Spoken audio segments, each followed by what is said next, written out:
Well, if they were supporting him back then, they probably would have stayed in the Polo Grounds. I think they drew about 400,000 the last year they played in the Polo Grounds. Al Leiter making his 19th start. Leiter winner of 7 out of his last 8 decisions. And most significantly, I think the fact that since he came off the disabled list after being injured against the Yankees, he's picked up and pitched very effectively. The Mets have won all 3 of the games that Leiter has pitched since then. And now it'll be Shea Dunston in his second go-around as a San Francisco Giant leading off. And a fastball from Leiter, 0-1. Dunston no longer can play shortstop. He's playing center field for the Giants. And they feel he's much better off in the outfield than he is in the infield now. Hasn't done much with Leiter over his career, and he pulls him foul. So quickly 0-2 to Shea Dunston. He was drafted ahead, as you look at Al Leiter, of Doc Gooden in the draft. And what is Herzog said about that, why shouldn't he have been? He had a better arm than Doc Gooden. Well, he had a great arm. He had one of the greatest throwing arms of all time.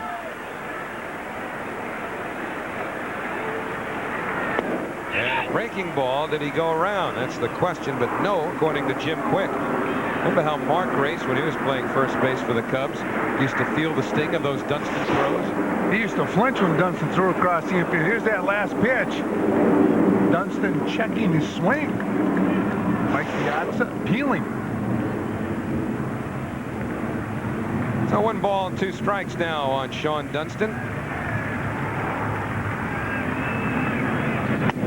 And the fastball away, evens the count. Throughout his career, Dunston was a pretty good offensive player. If he had any Achilles heel at the plate, it was striking out. He was born in Brooklyn and went to Thomas Jefferson High School. His senior year, he batted .790 in high school. And slider misses, so now the count full. I don't care what league it is. That's tough. .790. He had some reputation going for him and was drafted #1 in the nation by the Cubs. I asked him, was it a lot of pressure to be drafted #1 in the nation? He said no. Where I grew up, there was a lot of pressure. I'll never forget that. It was on a post-game show, and I asked him that question. Where I grew up was a lot of pressure. He is the highest drafted player that was born and lived in New York in the history of New York.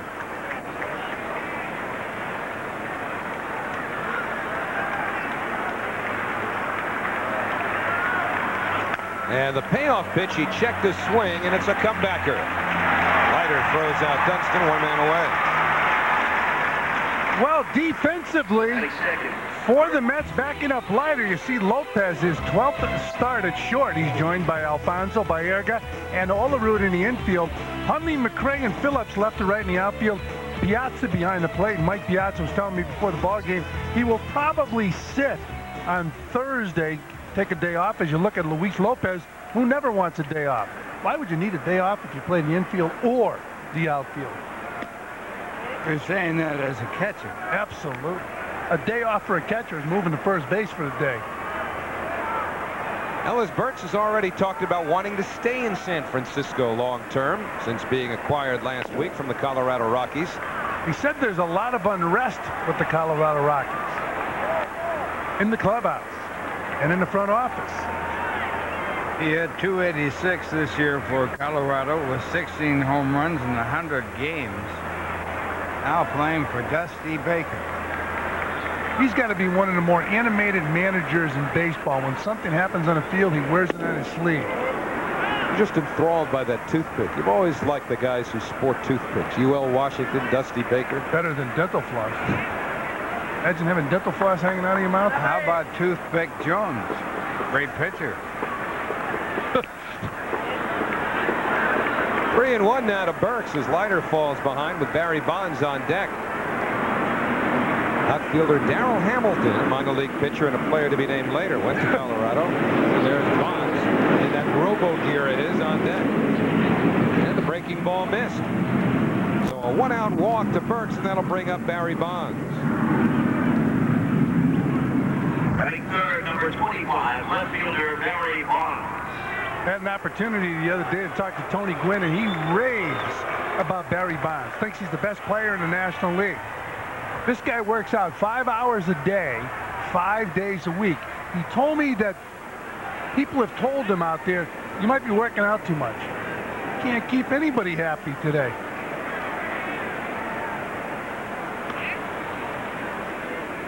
Well, as Burks back to first base, Olerud playing in front of the runner with the left-hander Leiter on the mound. Bond's not having a great year by Bond's standards. 277 average, 21 homers, 76 RBIs, but his body of work suggests that if it's an off year, it's either aberrational or not very far off. Those are pretty good stats right there. 395 with a home run, scored 36 stolen bases. He said that sets him apart from Ken Griffey Jr., although if you watch Ken Griffey Jr. now, he's trying to steal more bases. And you watch Barry Bonds, Ralphie has that short stride. Very. He gets right up on top of the plate. Very compact. And he chokes up in the bat.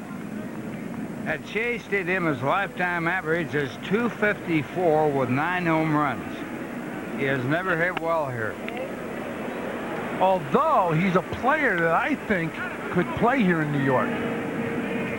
He's got one of those personalities. Now, he's not going to talk very often to the media, and he remains focused. Speaking of talking, Sandy Alderson, the Oakland GM. And they turn to Olerud to Lopez. Back to Olerud, a double play.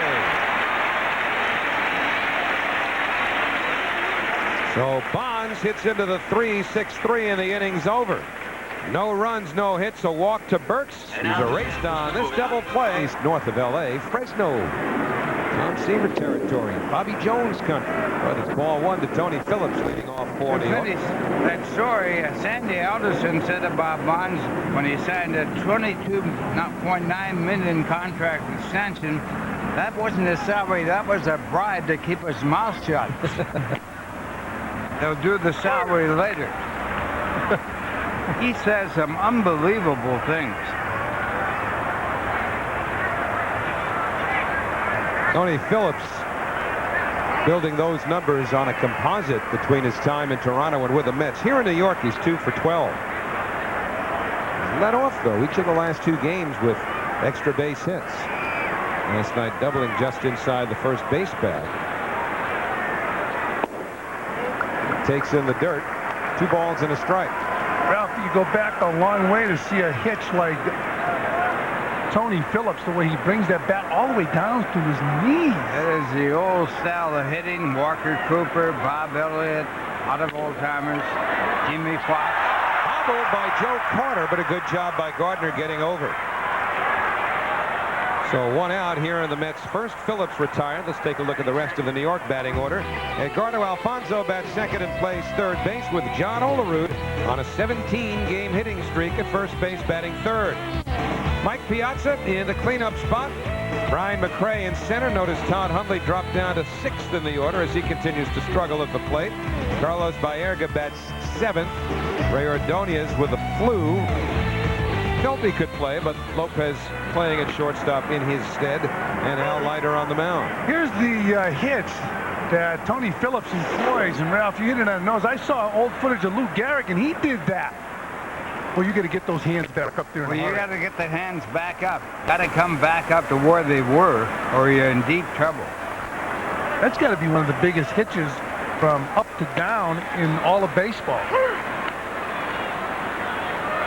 1-2 now on Alfonzo. He's never had a hit against Gardner.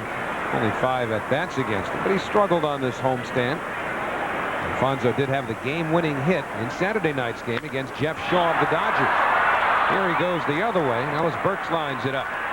So quickly, 2 outs here in the Mets' first. Batting third, number 5, first baseman John Olerud. And defensively for the Giants, Sean Dunston, first career start in center field, but the Giants feel he has a future there. He's joined by Bonds and Burks. In the infield, Hayes, Aurelia, Kent, and Carter. Joe Carter at first base, and Brent Maine behind the plate. Joe Carter coming over from the Baltimore Orioles. John Olerud takes a strike on the outside corner. So John's second in the National League batting race with that .338 average. And again, he's on a 17-game hitting streak. Little looper, and you can make that 18.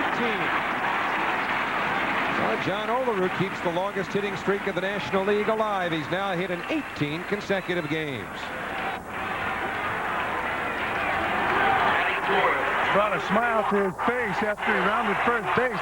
He didn't hit the ball hard, but he hit it where he needed to hit it.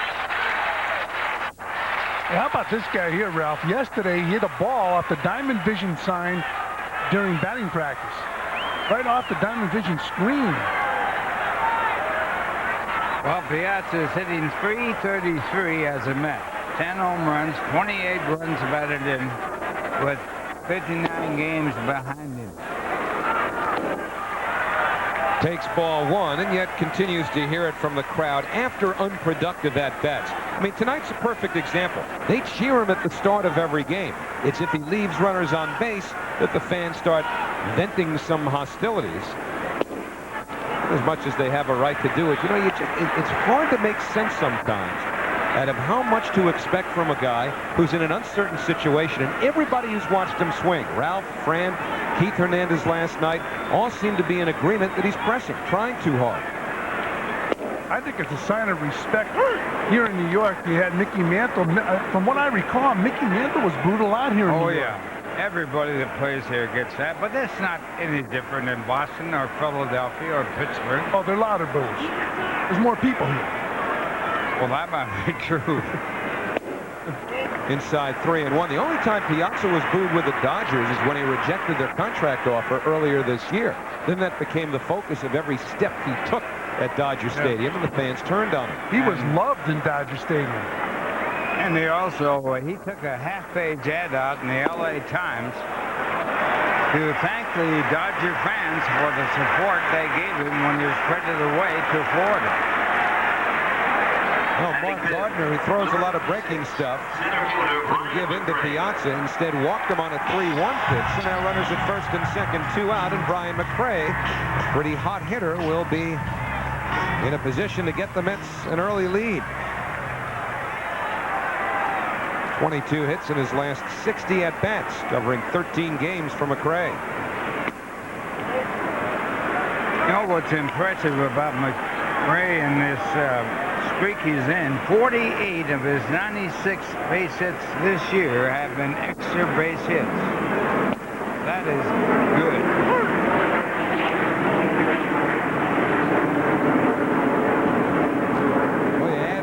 Doubles and the triples, that's 32. Add up the home runs, and you have the same number of extra base hits as singles.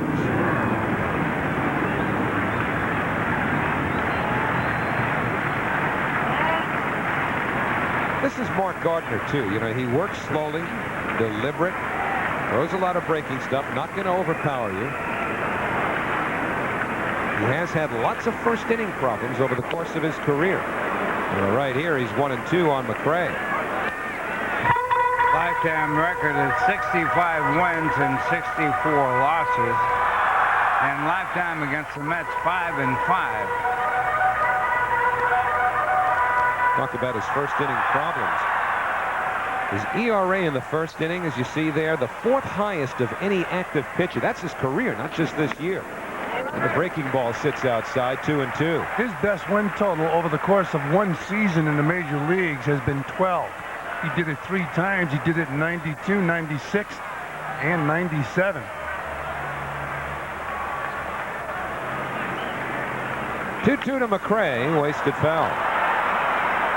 But I remember the Giants years ago when they used to come in here to Shea Stadium when I was at the Giants. This place was packed for Willie Mays. They had a few other supporters on that lineup there. Well, Willie was a huge favorite here in New York. Yeah, no doubt about that, but they had Willie McCovey, who never played in New York. And McRae called out on strikes. So Mark Gardner, after getting the first 2, allows a single, a walk, but gets McRae looking in at the end of 1. Here in Flushing, no score. Second inning, the weather's been magnificent over the past few days at Shea Stadium during this homestand, which continues tomorrow night. And Thursday afternoon, we'll have the rest of it for you here on Fox Sports New York, as former Met Jeff Kent takes ball 1 from Al Leiter to start the second inning. Kent, Charlie Hayes, and Joe Carter against Leiter. Oh.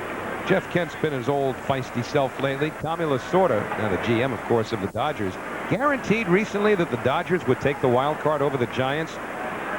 Kent says, if we don't make the playoffs, I'll be eating dinner with Lasorda. I'll even buy the guy dinner. I wonder if Jeff knows how much that can cost him. He's pretty heavy in that knife from fourth leg.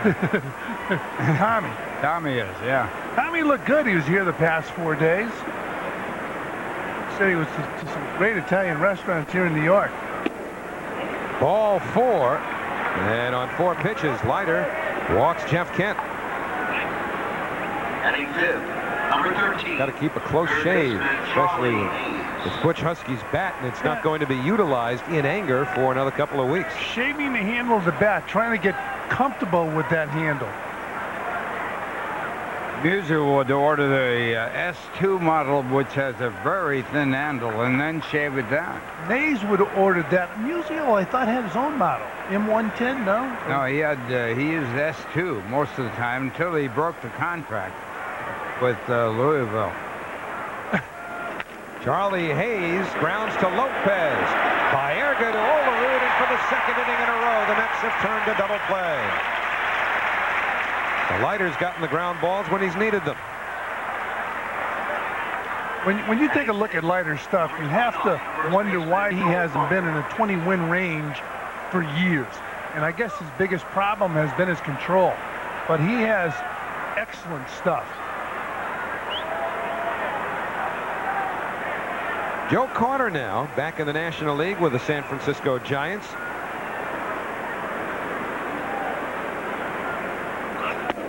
Fastball inside. Carter picked up from the Baltimore Orioles a little over a week ago for right-hand pitcher Darren Blood. Carter broke into the National League with the Chicago Cubs 15 years ago. Now, is he a Hall of Famer? He's got some great stats. If Orlando Cepeda and Tony Perez, for example, I don't have all the numbers in front of me to perpetuate this argument, but if Cepeda, Perez are not Hall of Famers, how can Joe Carter be? Line softly over Alfonso. I mean, some people will offer that Joe Carter won a World Series with a home run. Well, so did Bill Mazeroski, and he's not in the Hall of Fame.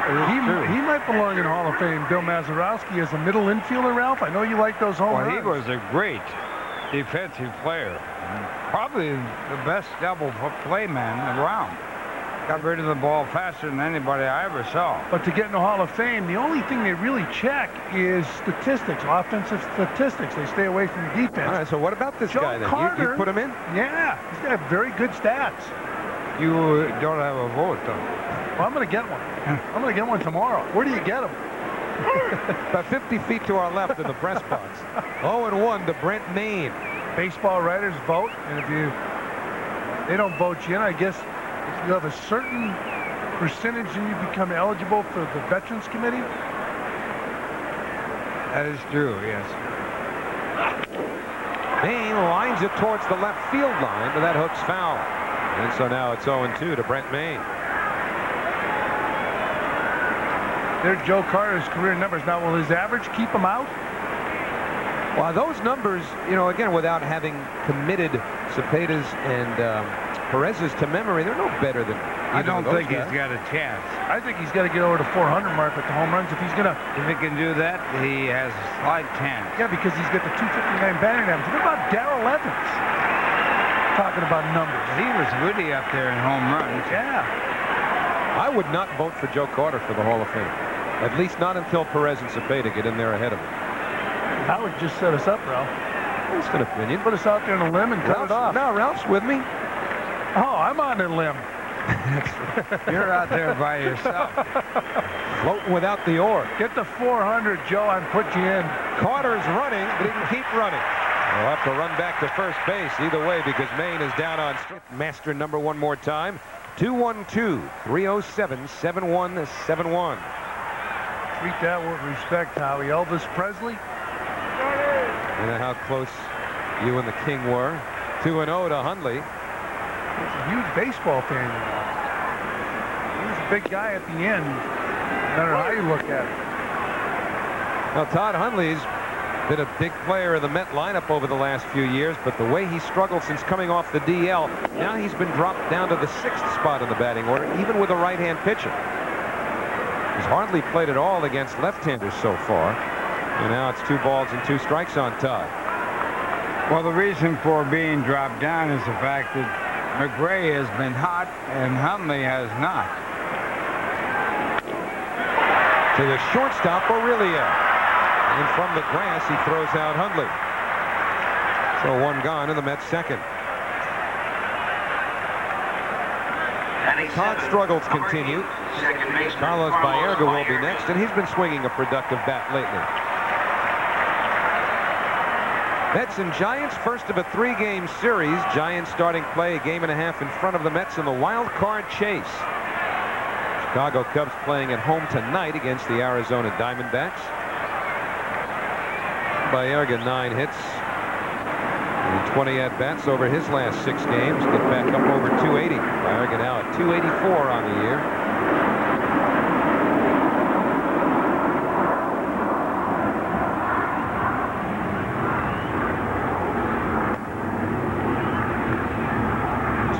Is the sinking fastball from Mark Gardner misses. That's been a roller coaster type team with their team batting average. Line deep to right field. Burks to the warning track, and it's off the wall in play. Baerga on his way to second, and he's in with a 1-out double. He did not miss a home run by much, and he's still not convinced that it didn't clear the top of the wall.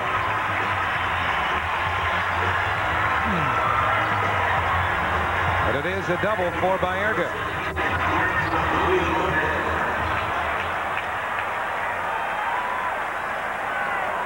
Oh, he just throws the head of the bat down there and takes that ball and drives it off the wall in right field. I thought it had a shot at going over the wall, but it stayed in, hits the wall, and gets past Burks on the rebound, allowing Baerga to get into second base. It would have been close if he played it cleanly off the wall.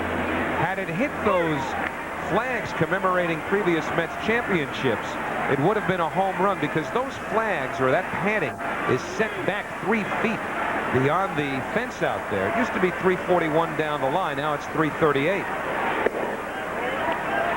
1-1 to Lopez. And generally speaking, any ball that hits that padding drops down over the fence.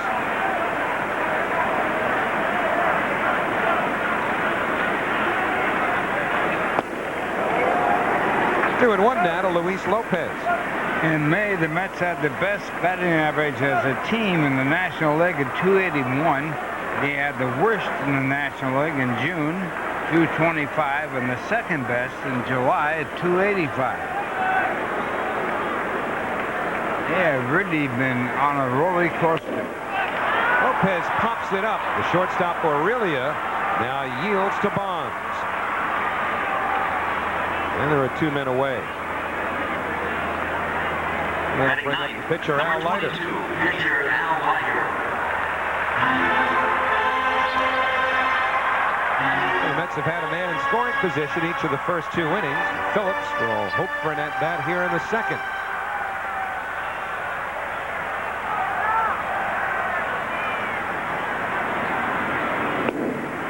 Off-speed pitch hits the outside corner, 0-1. You know, with 4 hits this year, 34 trips to the plate.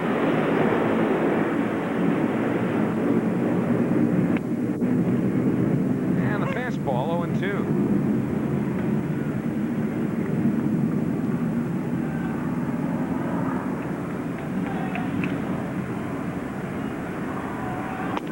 And that's on the outside corner, so on 3 pitches. Gardner strikes out Leiter. 3rd inning, no score. Giants will have 8, 9, and 1 in their batting order. The shortstop, Rich Aurelia, the pitcher, Mark Gardner, and then back to the top of the order, and Sean Dunston. And that number has been retired a little more than 10 years now since Tom Seaver's number 41 was officially placed in retirement. That youngster never saw a Tom Terrific pitch. Boy, did he miss something. Leiter hits the inside corner, 0-1 to Rich Aurelia. Rich was born in Brooklyn, went to Xavier High School and St. John's. He also, and I guess he might be the only ball player in the history of baseball that worked the Metropolitan Opera. That's worked as opposed to performed? Yeah, well, it's work too. But he was a stagehand there. I had the opportunity one night to go behind stage and see the great things they're doing back there, and there are a lot of baseball fans that work at the Metropolitan Opera. Ralph? Waiting for Ralph to name names. He gave you one, and he was a stagehand. What is he supposed to have, a whole roster of workers there? Where do you go from there? I thought you I had... guess practice, huh? 1 and 2 on Aurelia. The guys on the ladder doing the curtains. Big fans, right? Aurelia splits the shortstop duties with Ray Sanchez, who, as far as we know, has no known affiliation with the Metropolitan Opera House, or the San Francisco Opera, for that matter.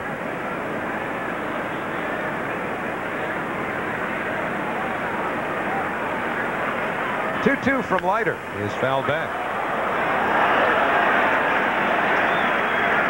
I bet you there was a time when you wouldn't advertise the fact that a baseball player had so much as an interest in opera, whether he was a stagehand or a singer. I think it's very interesting. How about you, Ralph? You've been to a few operas. I have been. One time I sort of tried to learn a little bit about certain operas.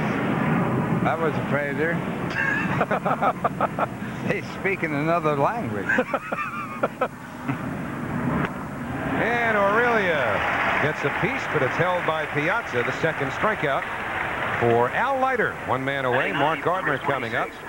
Tomorrow will be Irish night as the International Week festivities continue here at Shea Stadium. Make sure to stick around for the postgame concert by Irish rock band Black 47. For tickets, call 718-507-TIXX. They had some nice music tonight before the ball game. Jewish night here at Shea Stadium. David Fisher performing the Israeli national anthem as well as the American anthem. 0-1 to Gardner. And Leiter misses with a slider. That evens the count. Tomorrow night, Irish night here at Shea. International Week continues. Irish night, Clancy will lower the boom.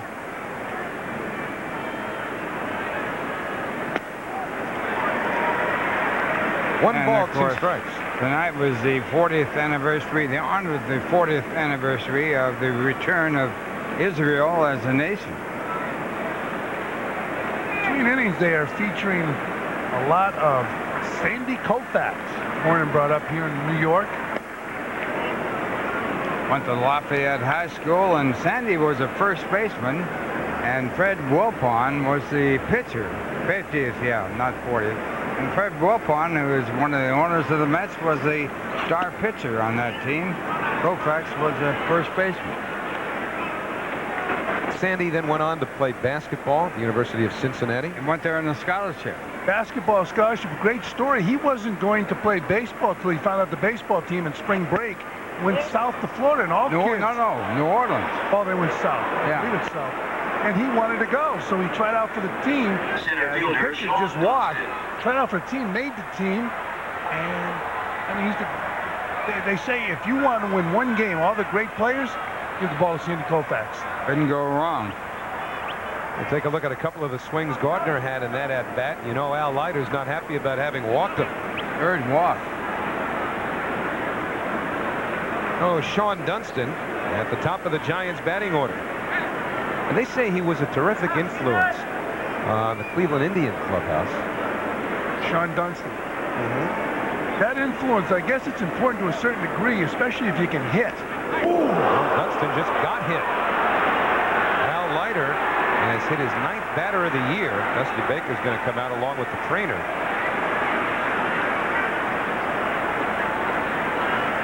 He won't rub.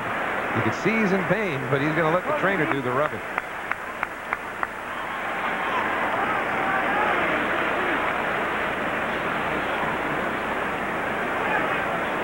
After all the histrionics over the weekend in Philadelphia, Dunston gets hit, but obviously there's no intent. Nothing's happened in the game to indicate that there'd be any reason why a pitcher would throw at a hitter regardless of which side. Remember, the brawl in Philadelphia was after a couple of things. He get hit right here in a muscular area. It still hurts. He's lucky that ball wasn't another couple of inches lower, or it gets him right in the kneecap. A lot higher. You ruin your year. So Dunston at first, the pitcher Mark Gardner at second, and Ellis Burks, who drew a walk his first time up. All things considered, Dunston's pretty lucky on all accounts. I didn't realize that you were that concerned about the kneecap. Well, those things can crack.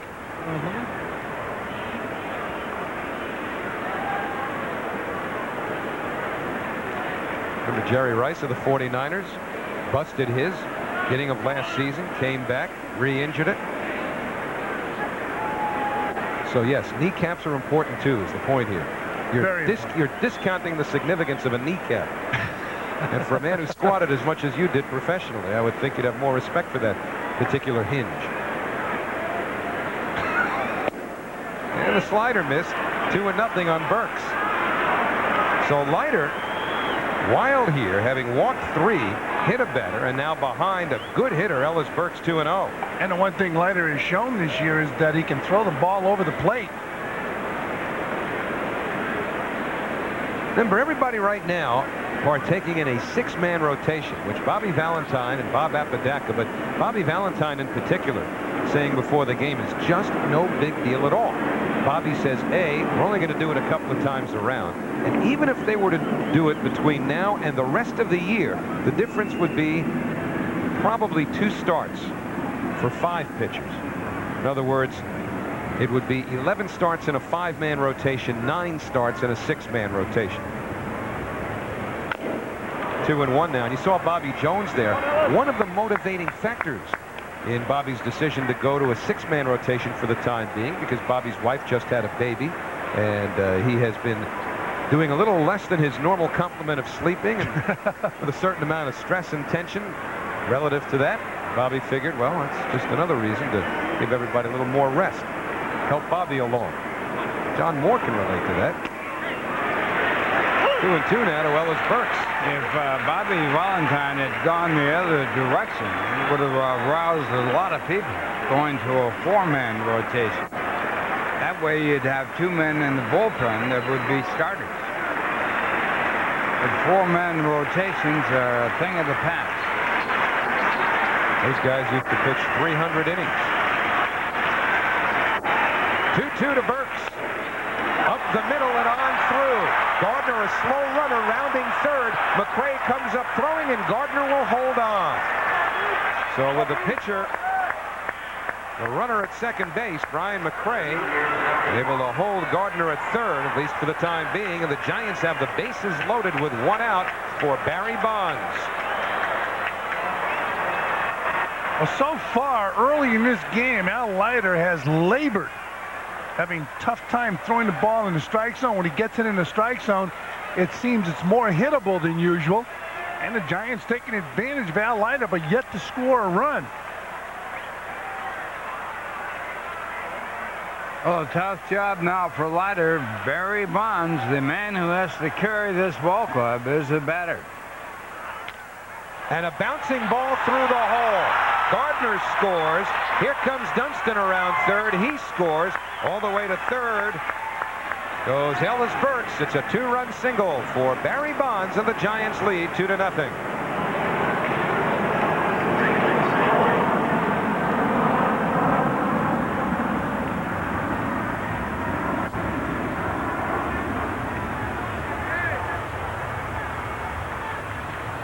Well, the walk and the hit batter sets it up for the Giants to take the early lead, and you see Bonds comes up with 2 runs batted in.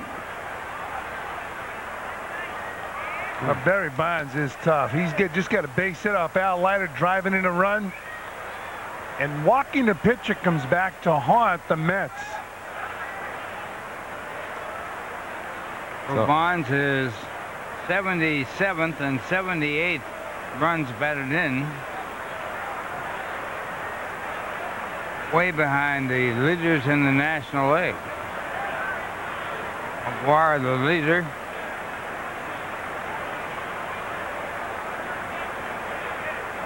So the Giants now with runners at the corners. That's Ellis Burks at third and Bonds at first. And the former Met Jeff Kent will be the hitter. Now Bonds can run. He will steal a base. You got to be alive for something to be in action here.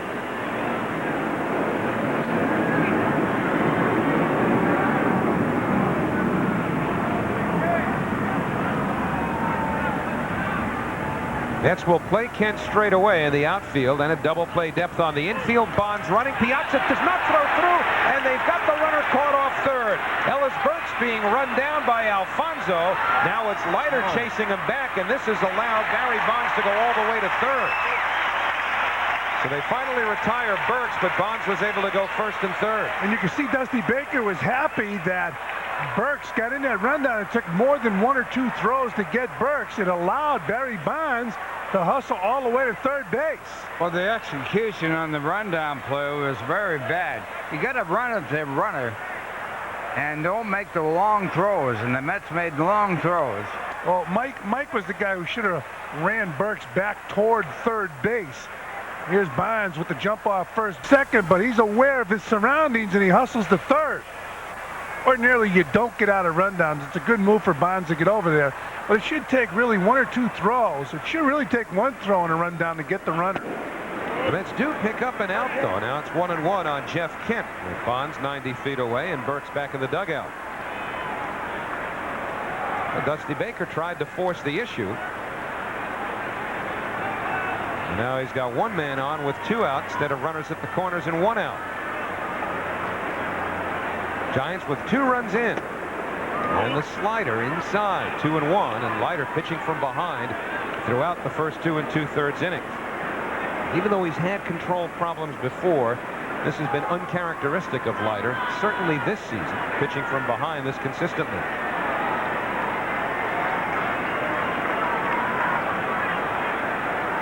Two-1 to Kent. And the count evens. Kent 70 runs batted in this year as you look at Bonds leading from third. And remember, Kent was on the disabled list for a month because of a knee sprain. He's starting to hit the ball hard again. Very important if the Giants are to do anything. Popped up and playable in the infield.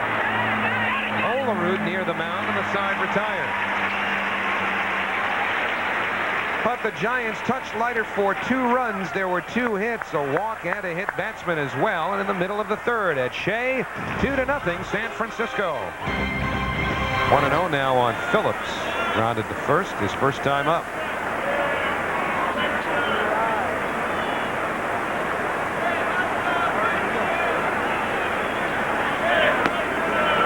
That missed outside and low, 2-0. One thing the Giants have been able to do, and Mark Gardner, has give him run support. So Phillips trying to play the role of jump starter here. Get the Mets towards a rally, trailing by 2 in the third inning. 2-1 now to Tony Phillips. Phillips playing right field now with the injury to Butch Husky. Bobby Valentine said he'd prefer not to use Phillips on the infield. Doesn't mean that he would not. He'd rather keep him in the outfield. The off-speed pitch misses, 3-1. A big thing for Phillips is just to set the table for the big gun, get on base.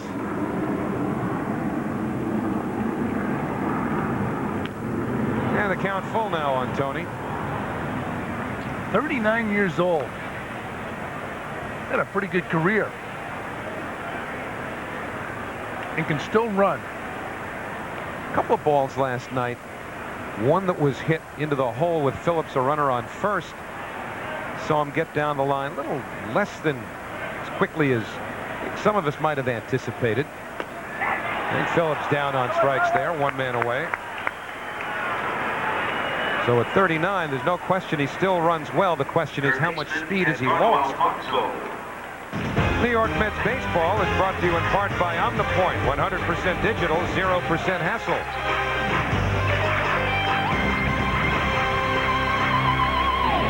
Fran, the play last night where, with Mark Guthrie, the left-hander on the mound, Phillips was leaning towards first, trying to read Guthrie's move. Alfonso hits it to left field, but right at Bonds for the second out.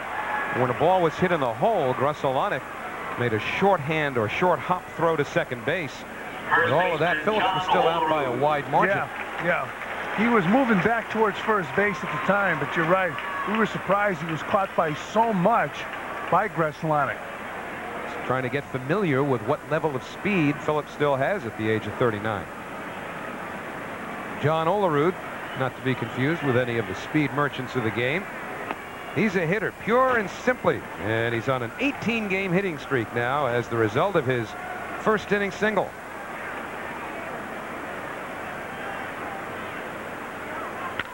And he hits this one in the air to straightaway center. Sean Dunston there.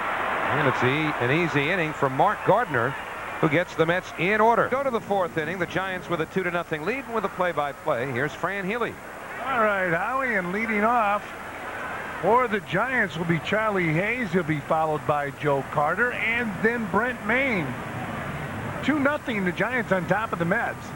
And Leiter misses down low. Ball one. Charlie Hayes 0 for 1 in this game.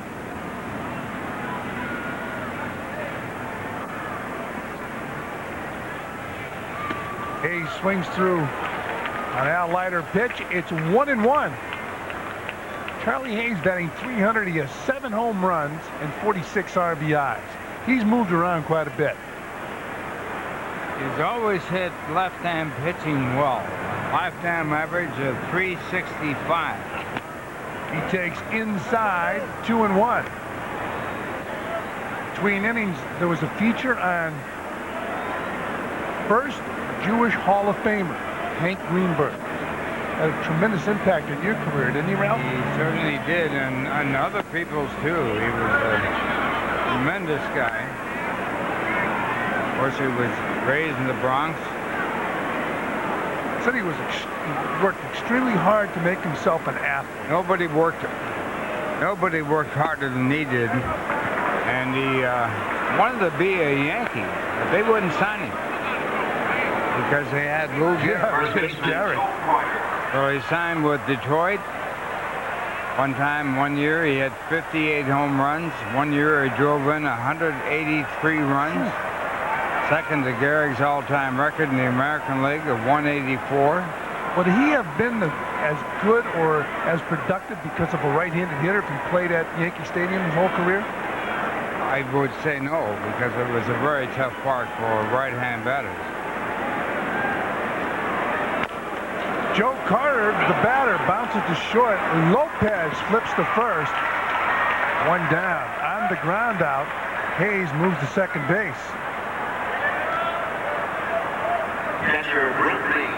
They bring to the plate Brent Maine, the catcher.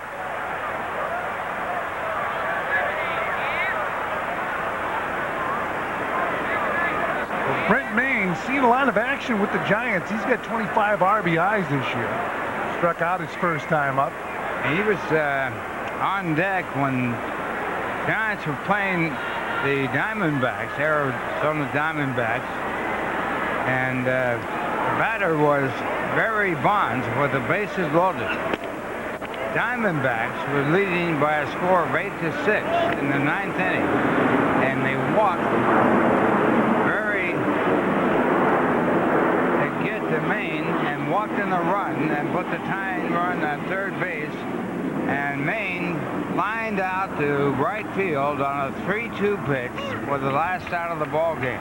He hit a P out there, he really hit it hard. He was not happy they walked Barry Bonds with the bases loaded. Only one other time that anybody can remember that a player could walk with the bases loaded in the last inning, and that was Bill Nicholson of the Cubs against the Giants.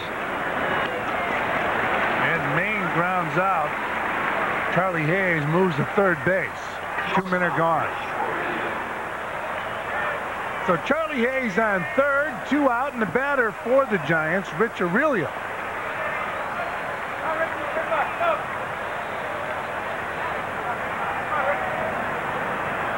Ralph, you mentioned Aurelio working in the business of opera. And they're going to walk him.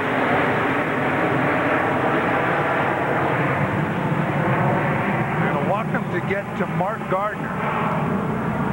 Speaking of cultural channels, one of the great cultural channels of our day, Bravo. I've seen a lot of Bravo. There it is. It's not the bat. It's the tape on the back. Which Husky, we've watched him file that handle down. Now, he's going to make it bigger. You know what's interesting to me, in softball, they put tape around the handle of the bat. You don't see this You in baseball. never see it in hardball. Only on the playgrounds, although maybe they don't do it anymore. There are no more playgrounds. Mark Gardner, the batter. The bouncer right back to Leiter. Easy play. Scored 1-3, and that'll do it for the Giants. Here in the top of the fourth, they failed to score, and after 3 the Mets as we go to the bottom of the fourth inning. And last night, Mike Piazza Goes with the slider to right field. not happy making the last out. He hit the ball hard. He hit a big home run in last night's game, but he was very upset leaving the dugout after failing to tie the ball game. Well, the one thing there is he hit the ball very hard. He actually hit a very tough pitch. Can't drop all the base hits in. He just took a curveball out of the strike zone, so it's 1-0 on Mike Piazza, batting .311, 19 home runs, 63 RBIs. And 3 of those RBIs and 1 of those home runs came last night. Throw in a walk. And it was a good night at the plate for Piazza. Just couldn't make it a special night in that final at bat. 3-0 now on Mike.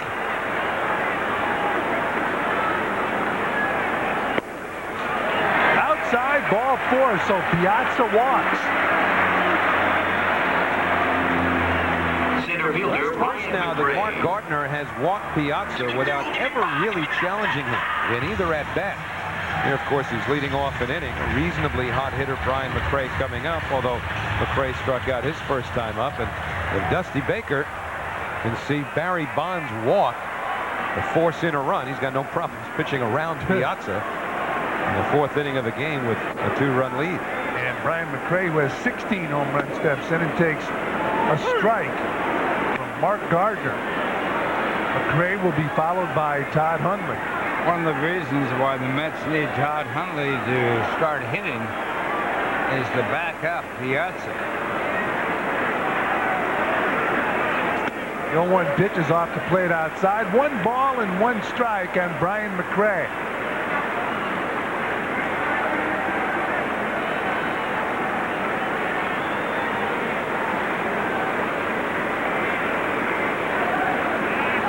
Gardner looking in for the sign, and the 1-1 pitch is down low, 2-1. International Week continues here at Shea Stadium tonight. Jewish night here at Shea Stadium. Tomorrow night, Irish night. Nice crowd on hand once again tonight.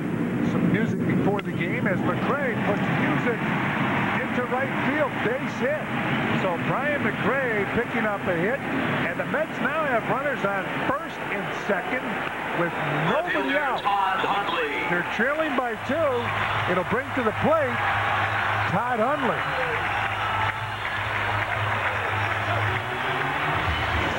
Here's our chase cam shot. McRae gets a fastball and lines it into right field. Ellis Brooks plays it back in. The Mets are in have a chance now to come up with some runs. They are trailing 2-0. And Todd Hundley takes down low, ball 1.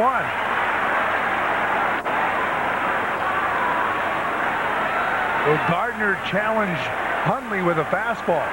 Well, he has to right here. Hundley will be followed by Carlos Baerga. Brent Maine flashing the signs to Gardner. He misses outside. 2-0.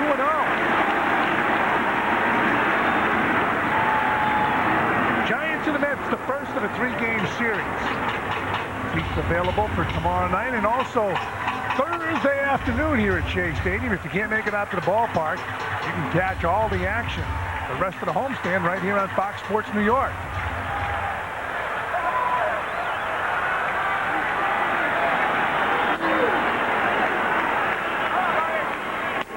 Up high, 3 balls, no strikes.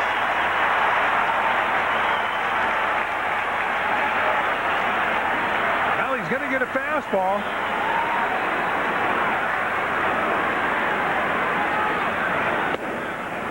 Taken all the way. Boy, if he had been in a better hitting groove, you'd figure that he'd be really looking to swing the bat in that situation, wouldn't you? Yeah, you wonder, it might be the best time to give him a hit sign even when he's struggling, because he's going to get a good pitch to hit if they're going to throw it over the plate. Swings at a bad ball, fouls it back at 3-2. Well, the 3-0 pitch was not a good pitch to hit. It was down low and outside.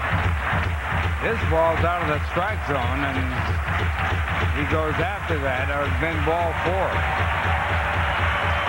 So on those 2 pitches, one he used good judgment. On this one, not good. 3-2 on Todd Hundley. Swung out and missed. So Todd swings through a ball in the wheelhouse and strikes out. Todd's certainly anxious, there's no doubt about it. You've got to control your emotions. Got to pitch up. Or you can hit in the air and drive hard, and he never made the contact. So 1 man down, Baerga the batter.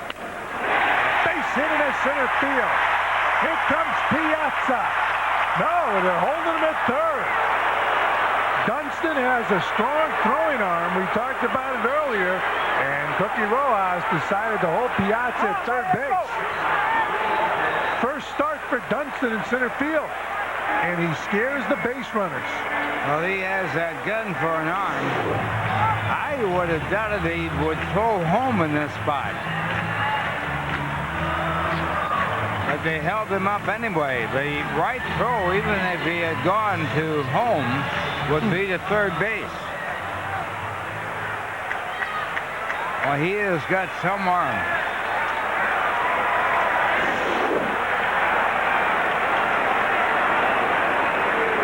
So 1 man gone. The bases are loaded with Metz and Luis and Lopez the batter. Swung on and missed. 0-1 on Lopez.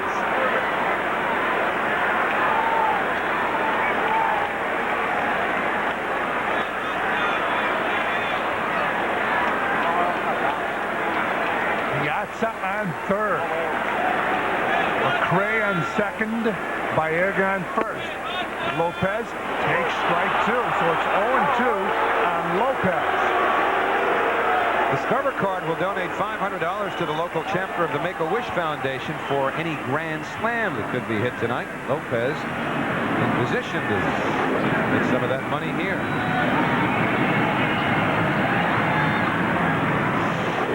0-2 on Lopez. He takes outside. 1 ball and 2 strikes. Lopez 0 for 1 in this game.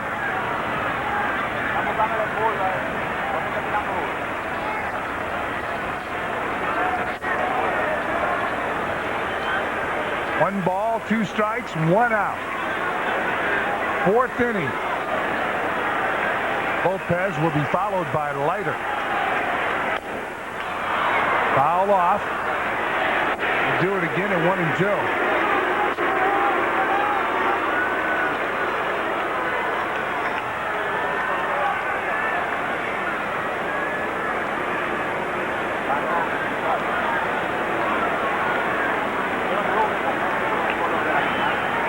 Mark Gardner nursing a 2-run lead here in the 4th inning. 3 hits for the Giants, 4 for the Mets. Outside, 2-2.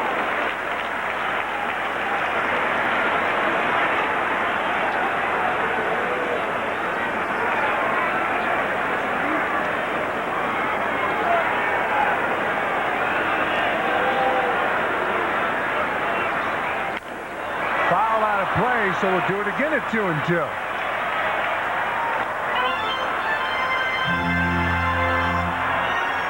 Lopez got a fastball 2-2, and he was late on it. Gardner will throw the breaking pitch at any point in the count, even should the count go to 3-2. He's got the pitcher up next, Leiter. It might have been the best pitch Lopez was going to see in this at-bat. You see Piazza on third, McRae on second, Baerga on first. The 2-2 pitch popped up. Brilliant. The shortstop calling for it on the outfield grass and makes the grab. 2 down. And he got another fastball there, one that he could have done something with. Well, he was unable to handle the fastball, so Lopez back in the dugout, 2 men down, and it's up to Leiter. And Lopez hitting .282 with runners in scoring position, gets a great pitch to hit right down the middle of the plate. He's behind the ball and pops it up. It's an infield fly. Leiter takes outside, ball 1. Leiter striking out his first at bat. Batting .114. Takes a strike, so it's 1 ball and 1 strike on the Met pitcher. Barry Bonds in left field playing near the foul line.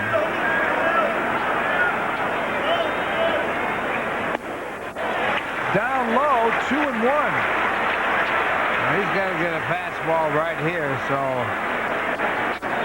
got to look fastball and try and get a base hit. Can't afford to walk the pitcher. Swung out and missed. 2 balls and 2 strikes. Leiter reaches base. He'll be followed by Tony Phillips. See the defense shallow in the outfield, shading Leiter to hit the ball the other way.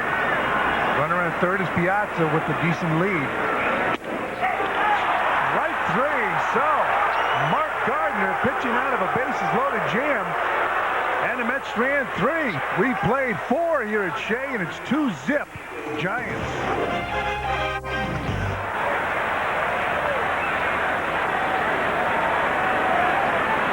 And Sean Dunston taking on Leiter. Leiter's breaking ball is a strike.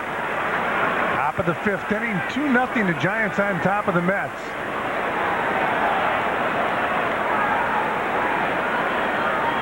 Some of the fans enjoying themselves here at the ballpark, and they might have been on the Diamond Vision board between innings. Outside, 1-1. The Diamond Vision board has taken a beating from Mike Piazza. Batting practice yesterday,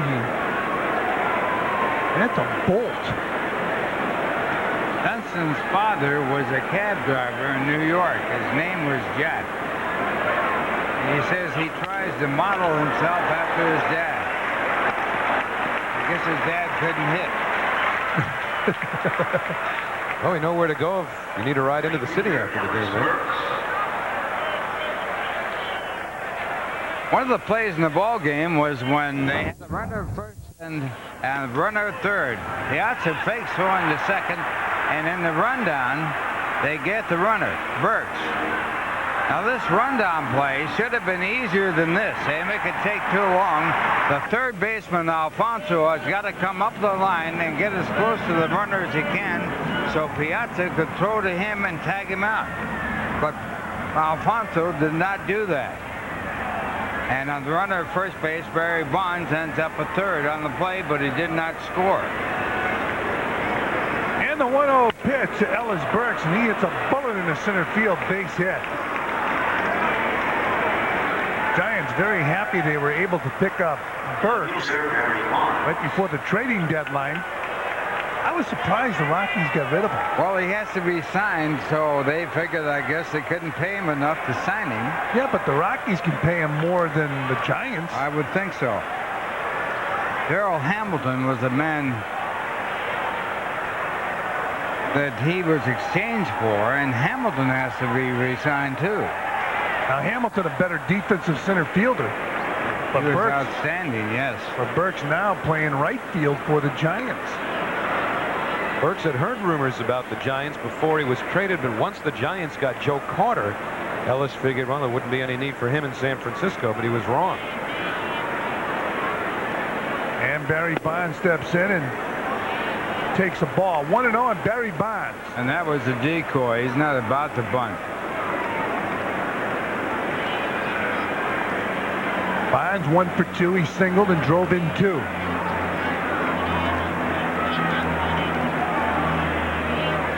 They check Burks at first base, and one time Burks a base stealer. Bonds has said when they have an all-time all-star team, he will be the left fielder. And there goes Burks. No throw to second base. Bonds takes inside 2-0. Bonds says that it'll be tougher for Griffey Jr. to make the all-time all-star team because center field has Willie Mays and right field has Roberto Clemente, so the right fielder would have a tough time. Did you ever hear of Ted Williams? You ever hear of Ty Cobb? Ever hear of Babe Ruth? Up high, 3-0. Ted Williams, the greatest left fielder and greatest hitter around, would be the left fielder in that all-time all-star team. See the Continental Airlines runs batted in. Barry Bonds, 1990 and 1998, 949, including the 2 he has tonight. That graphic brought to you by Continental Airlines. It's 3-1 on Barry Bonds.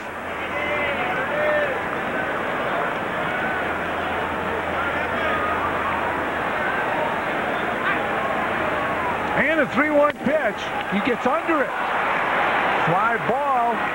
Left field. Todd Hundley makes the grab. Burks tags up, heads to third, and makes it.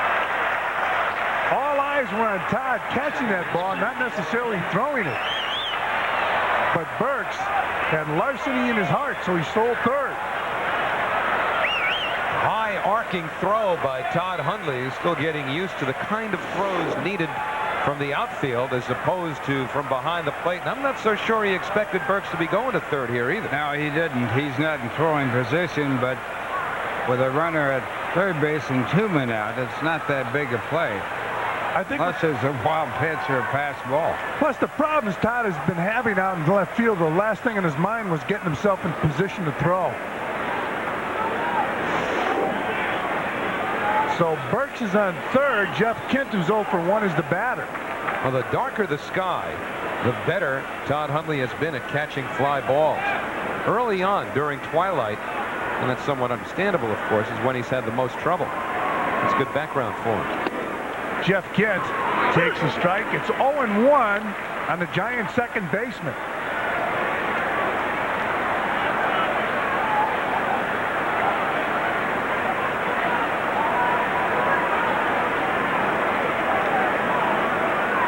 Burks leading off third, and Jeff Kent takes inside. 1 ball and 1 strike.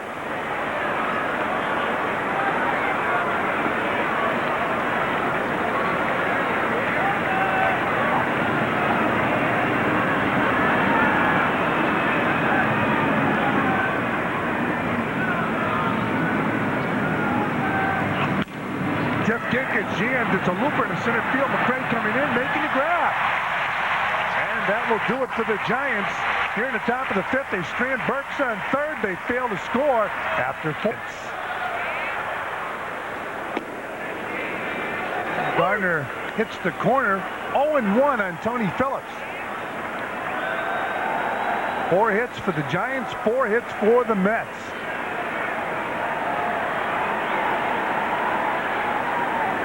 And the 0-1 pitch is inside, 1-1. There's a Dusty wannabe right there. Dusty gave him that toothpick. That's a Dusty Baker autographed toothpick. How about the little guy sitting in front of him in the uniform? He's got a toothpick.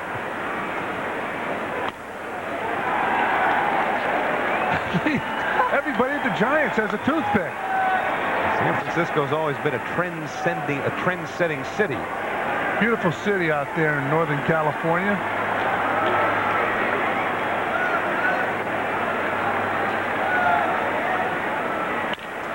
Ball's pulled to the right side. One down. And with that out, let's take a look at our Jeep game summary.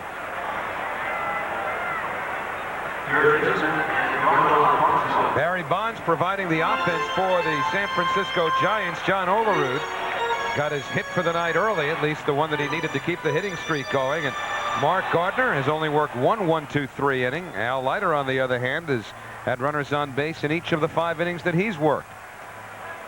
That guy's going to work that toothpick probably all night until Dusty gives him a fresh one. There's a breaking ball for a strike to Edgardo Alfonso, who's 0 for 2 in this game. Everybody's waiting for Fonzie to be as consistent as he was last year. He takes a ball, it's 1-1. Fonzie will be followed by John Olerud. On the corner inside, 1-2. Al Leiter hoping for runs.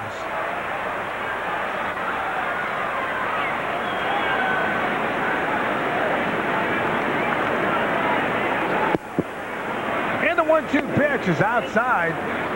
2 balls and 2 strikes. Last year, Alfonso hit .315, drove in 72 runs, had quite a year.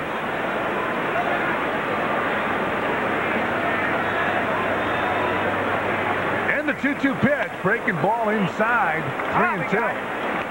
But once you do it, Ralph, you kind of penciled in the next year to do the same or better. That's Gully Lowe's, who pitched for the Dodgers, never won the 120, and they never did.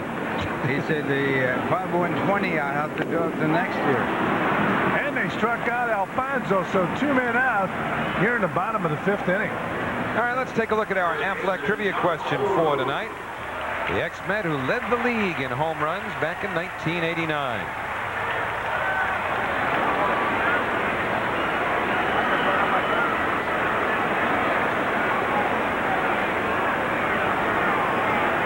John Olerud will never lead the league in home runs, but he'll give you a good solid average. He's 1 for 2 in tonight's ball game. He has a single, and he just took a ball. So it's 1-0 on the Met first baseman. Mets need runs. Boy, it's quiet here at Shea Stadium.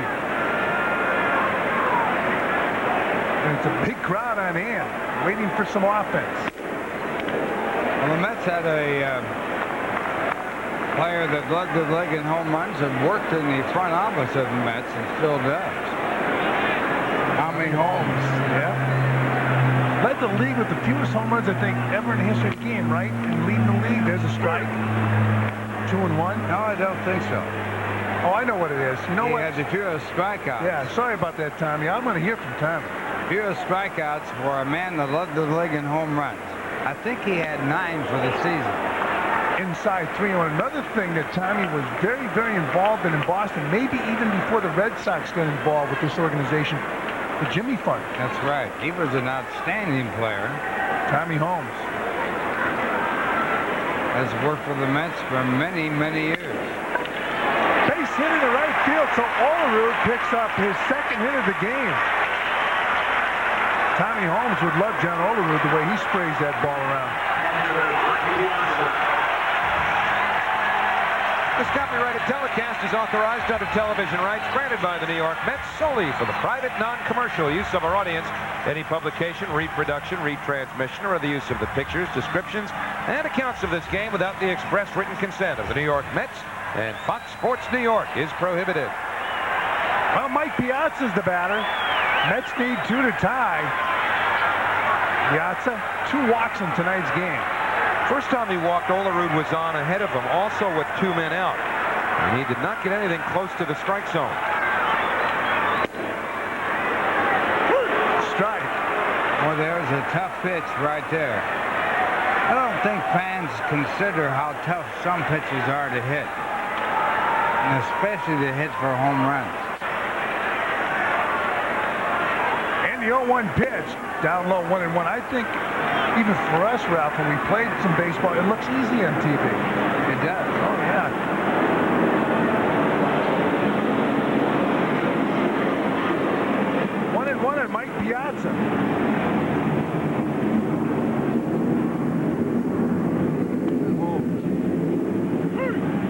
outreach home run hit by the Mets this season. Fox Sports New York makes a contribution to Ronald McDonald Charities. So far, the Mets have hit 79. 1 ball, 2 strikes on Piazza. 2 out. Bottom of the 5th, 2-zip Giants.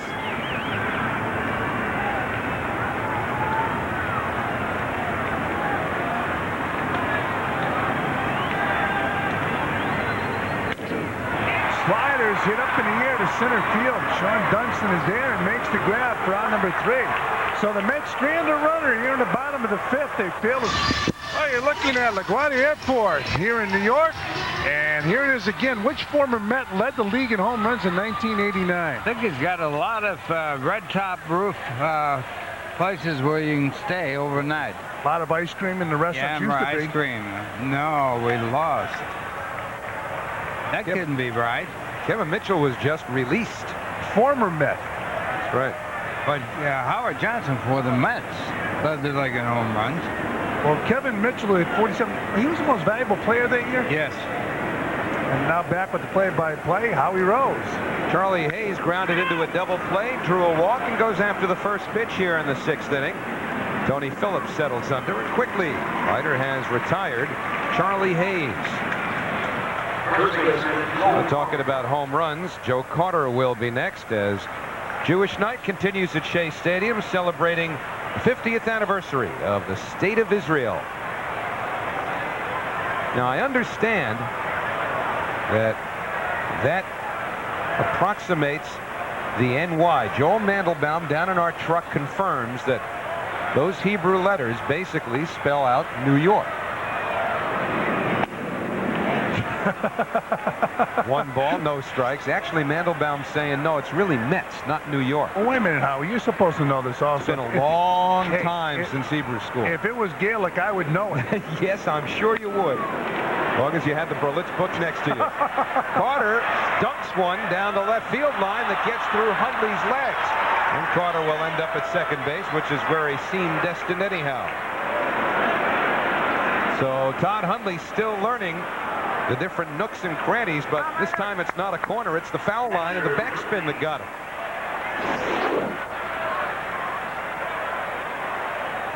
And take another look as Hundley gets over by the line and is unable to come up with the ball.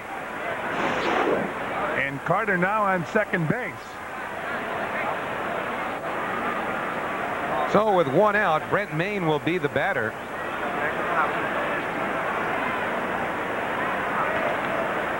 Now Leiter waiting for a moment while right fielder Tony Phillips. Must be something with the eyes. Yeah, Brian McRae trying to help Phillips with whatever's in his eye. You get a problem when you go over to the center fielder instead of the trainer. I guess he's trying to save time because see Scott Lawrenson, the assistant trainer, is jogging onto the field now. I would leave it up. Contact. I'd leave it up to Scott or Fred Hina. I don't think the first guy I'd go to would be the center fielder. Maybe the first idea Tony had was to save time and see if McRae could help him if in fact it is a contact lens.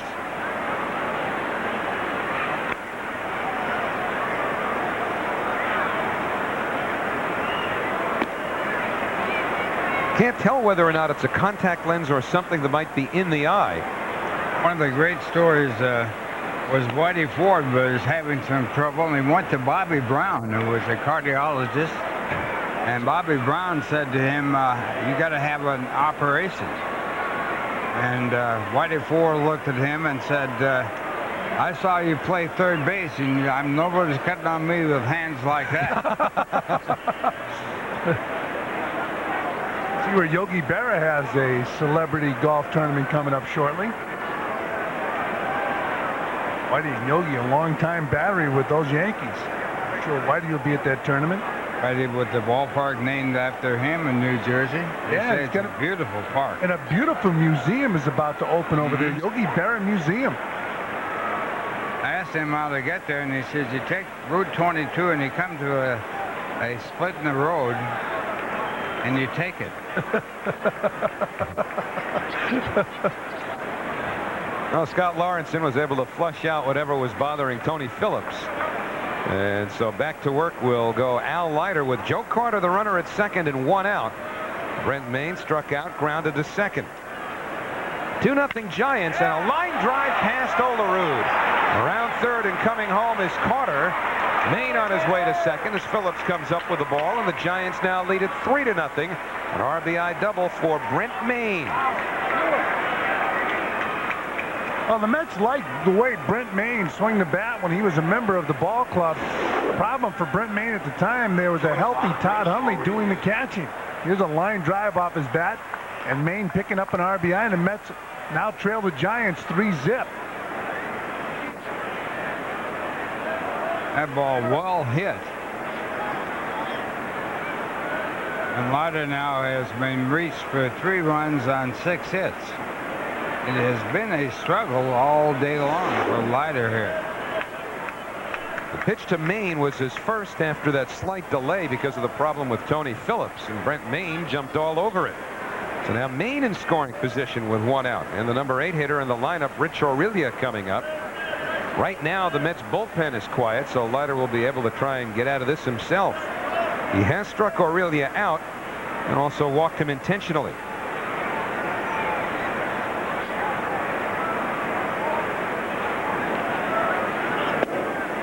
And the slider misses, 1-0. Getting back to Maine, he had 263 for the Mets with 1 home run in 70 games. Played last year with Oakland, and now with the San Francisco Giants. He didn't move much, stayed in the Bay Area. And some goaltending there by Piazza. 2 balls, no strikes. And Leiter continues to pitch from behind.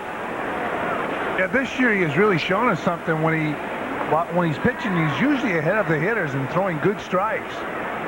Al is laboring tonight, although he has only given up 6 hits. He has walked 5, 1 intentionally. He's also hit a better. That's a lot of base runners. This game has been played at a very deliberate pace. Leiter working from behind. Mark Gardner, always a slow worker.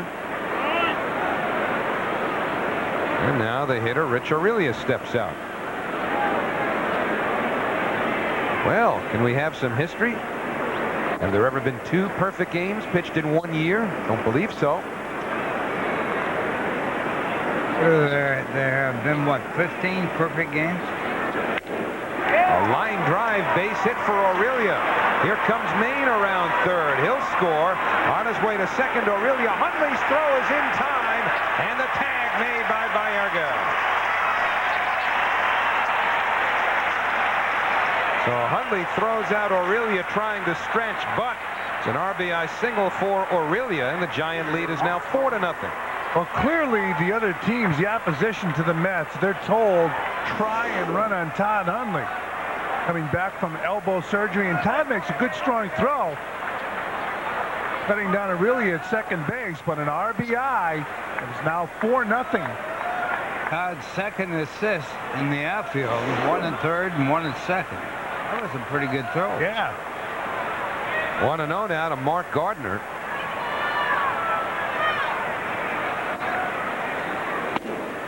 And the fastball missed. So Leiter, who's already walked the pitcher once tonight, behind him now 2-0. 2 runs in the inning on 3 straight hits. Giants 4 runs, 7 hits. The Mets no runs, 5 hits. And a fastball on the outside corner. 2-1 now to Gardner.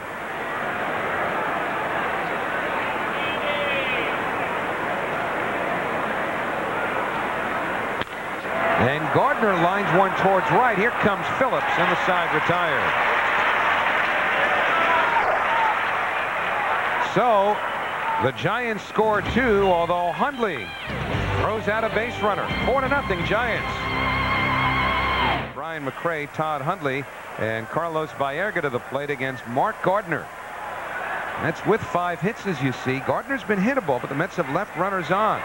In all but 1 inning, they have left 7 on altogether through the first 5. And the breaking ball, 0-1.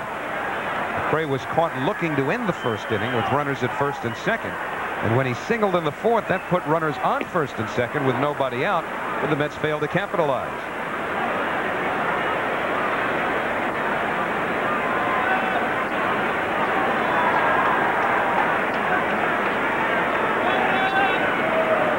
And the breaking ball lined to left In comes Bonds, but he plays it on the hop. And Brian McRae is now 2 for 3. So the Mets trying to get something going against Gardner, trailing by 4 here in the 6th inning. And we want to remind you to stay tuned immediately after tonight's telecast for Fox Sports News, as we sum up all the day's activities for you around the country here on Fox Sports New York. So now Todd Hundley, whose struggles have continued tonight. Rounded to short, struck out his last time up with 2 on and nobody out. Well, Todd here chases a fastball on a 3-2 pitch and strikes out. First time up, he had a ball to short that was hit hard.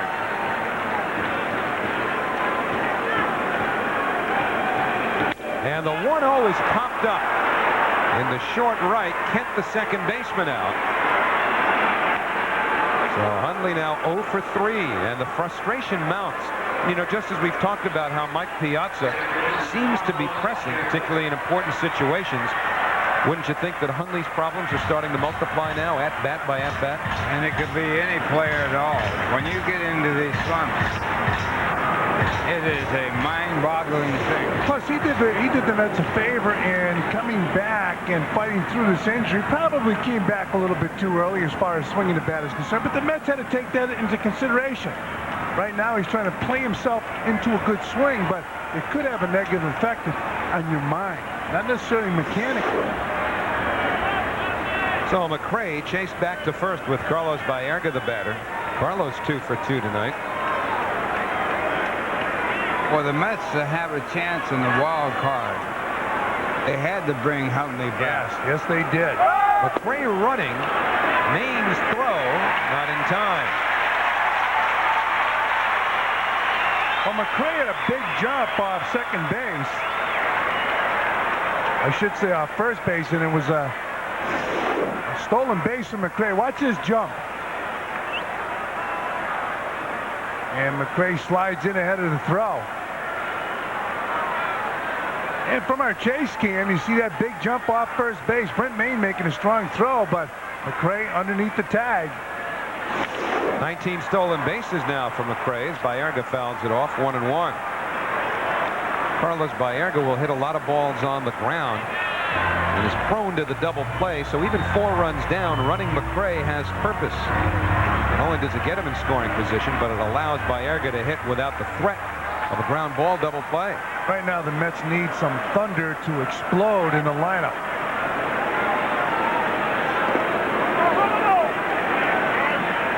Two and one now to Carlos. There's nothing like a home run with a man on base to change the atmosphere. That's one of the reasons the Mets wanted Todd Hundley back in the lineup, to juice the ball, hit the ball over the wall, and drive in some runs. He's done it in the past. And he will do it in the future. Yep. It's a matter of time. And a breaking ball fouled away, 2-2. The best balls that Todd Hundley hit since coming back were in Chicago. Remember, he had the wind blowing in during the Friday doubleheader. It was about 11 days ago now. And one, if not both of those balls, might have gone out had the wind been either blowing out or a little more quiet than it was that day. He's very comfortable when they play at Wrigley Field. Baerga might have been hit, and he was. Carlos nicked by the pitch. So that'll put runners at first and second with Luis Lopez coming up.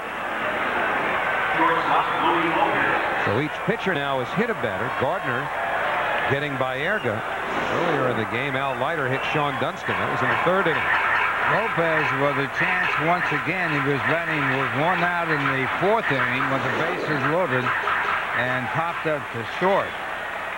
Now a chance to come through here. The Mets are trailing by 4, and they have a hot pinch hitter on the bench, and Matt Franco. So 2 on, 1 out, and Lopez a sinking liner to right that drops in.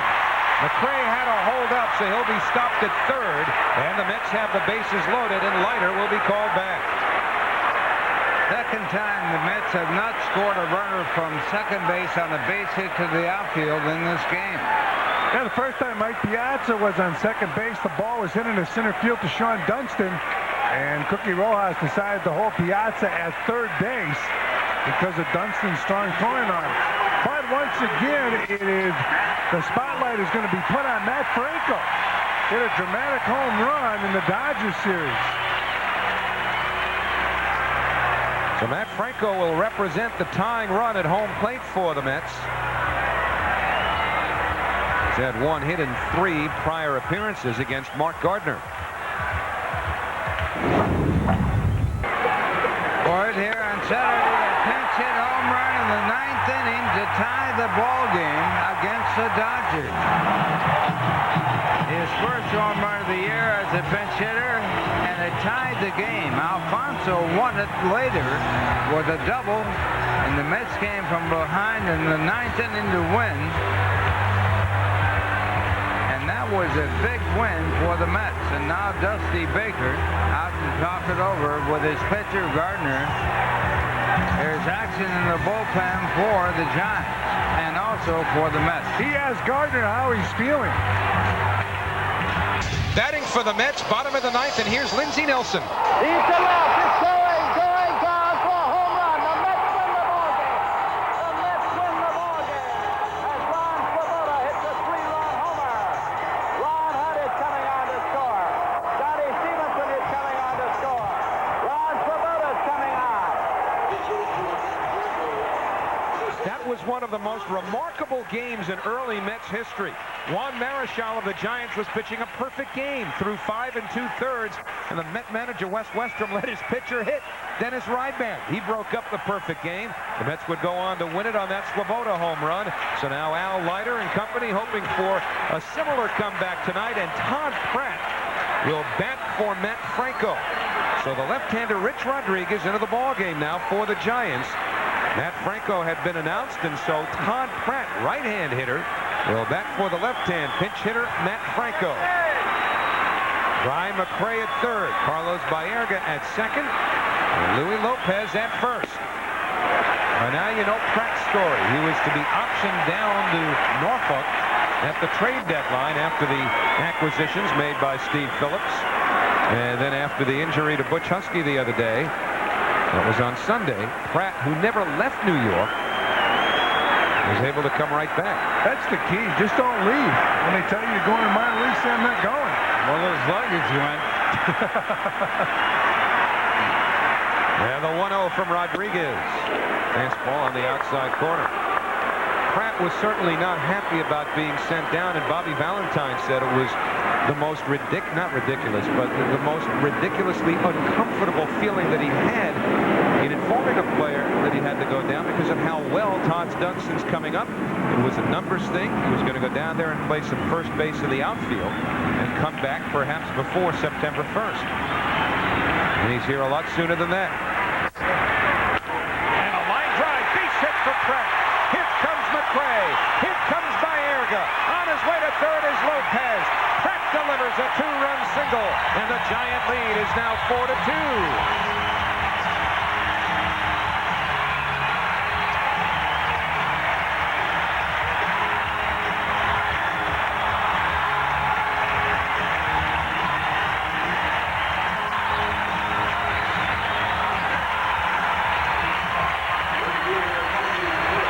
Well, Leiter's last 2 starts, he had leads. The bullpen couldn't hold them. Now he's hoping for the reverse. Well, Pratt didn't go to the minor leagues, Ralph. He stayed up in the major leagues. Big base hit here for the Mets. 2-run score. The runner on first goes to third, and the throw from the center fielder goes into second base properly. Tying run is now at first base. Now, the Giants feel their bullpen is their secret weapon. Gardner's hoping it is for now. Tony Phillips, a switch hitter, will turn around and bat right. In fact, some people say the most valuable player on this Giants team, Rob Nin. He has been almost invincible as a relief pitcher. The Mets really have to get the runner in from third. 1-0 now to Phillips. Infield is back at second and short for the double play. And the Mets need this run in from third base to make it a one-run ball game. The outfield a step towards right, and Phillips the other way. And a throw to first by Rodriguez just to keep Pratt close.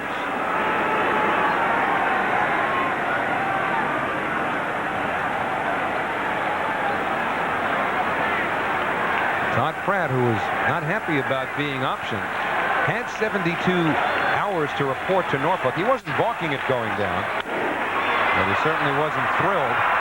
And now he's able to assist the Mets in a manner that he probably did not think possible even 5 days ago, given his situation. It was a confusing time in everybody's life. I'm sure there was concern. Todd Pratt going to the minor leagues. What a year he's had. Sent to the minor leagues out of spring training, comes up, does the job. While doing the job, sent back to the minor leagues, doesn't go down, and is back in the big leagues. And he is the fourth catcher on this team. The Mets have had some catchers this year. Tony Phillips 0 for 3 in the game. This is first at-bat as a right-hand hitter. 1 ball, 1 strike, 1 out. Lopez at third, Pratt at first. Now it's 2-1 on Phillips.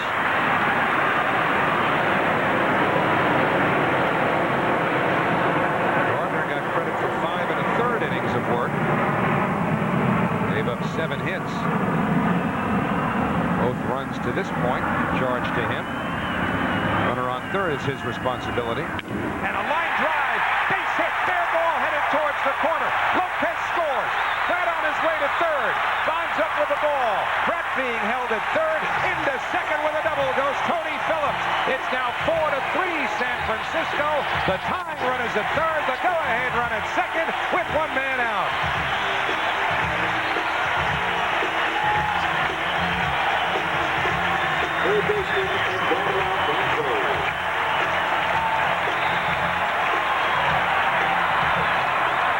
So Leiter's 90 feet away from being taken off the hook. Right here, Phillips gets around on the off-speed pitch and drills it into the left field corner. It's played well by Barry Bonds. Otherwise, it'd be a tie ball game. Bonds plays it from a left center field area and plays his ball perfectly. Well, they say he's the best left fielder in the game. If he has a shortcoming defensively, it's his throwing arm. But if Barry Bonds can play left field, Dusty Baker certainly appreciates him. All right, now Rodriguez, the left-hander, allowed by Baker to stay in the game here. First base is open. A left-hand batter, John Olerud, is on deck. Remember, though, Olerud hits left-handers very, very well. Alfonso tonight 0 for 3.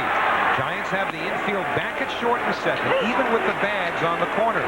And it's 0-1 to Fonzie. Even a ground ball to the infield has the potential to get this game even.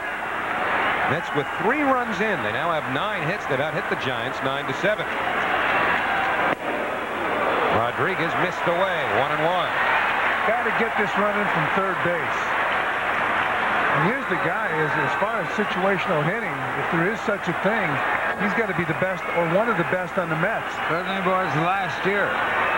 Got to put this ball in play and tie the ball game up. He's delivered in these situations 65% of the time this year. And now he's behind in the count. 1 ball, 2 strikes. Fonzie's flapping that elbow, that front elbow, like Joe Morgan used to flap the back elbow when he was hitting.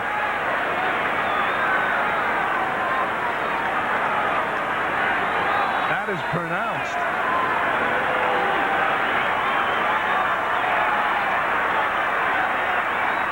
Phillips at second with Pratt at third. 1-2 to Alfonso. And the count even. Mets are 3 for 3 this inning in delivering runners from scoring position. They threatened against Mark Gardner continually through the first 5 innings. Only had 1 hit and 7 opportunities with a man in scoring position, and that did not deliver a run. So now the 2-2 pitch. Check swing, winds up in the Met dugout. Well, you got to put the ball in play because the infield is back and you can score the time run at third. You cannot strike out in this position.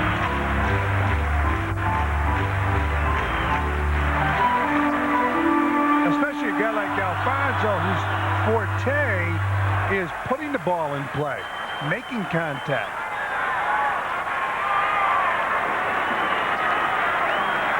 Two balls, 2 strikes, 1 out. Came inside, and Alfonso just did get a piece.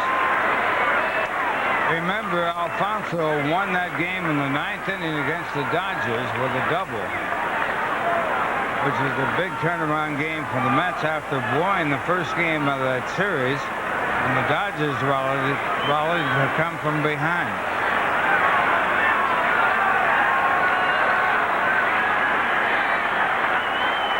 Pratt not much speed at third. Phillips still with ample speed at second. They set up away, but it misses low, and now a full count to Alfonso.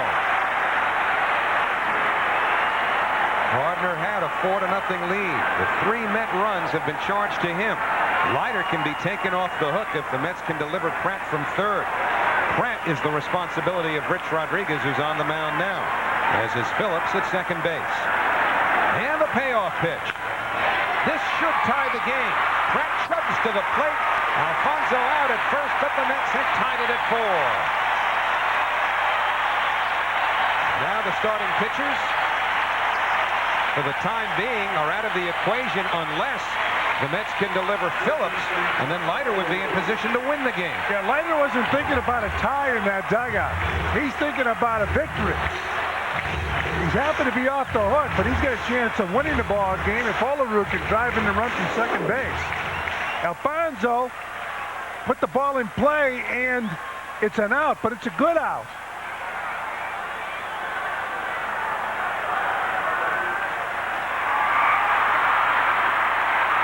Leiter watching the play, and now in a position to pick up the win. 0-1 on John Olerud. John 2 for 3, extending his hitting streak to 17 games. Nice stop by Brent Maine.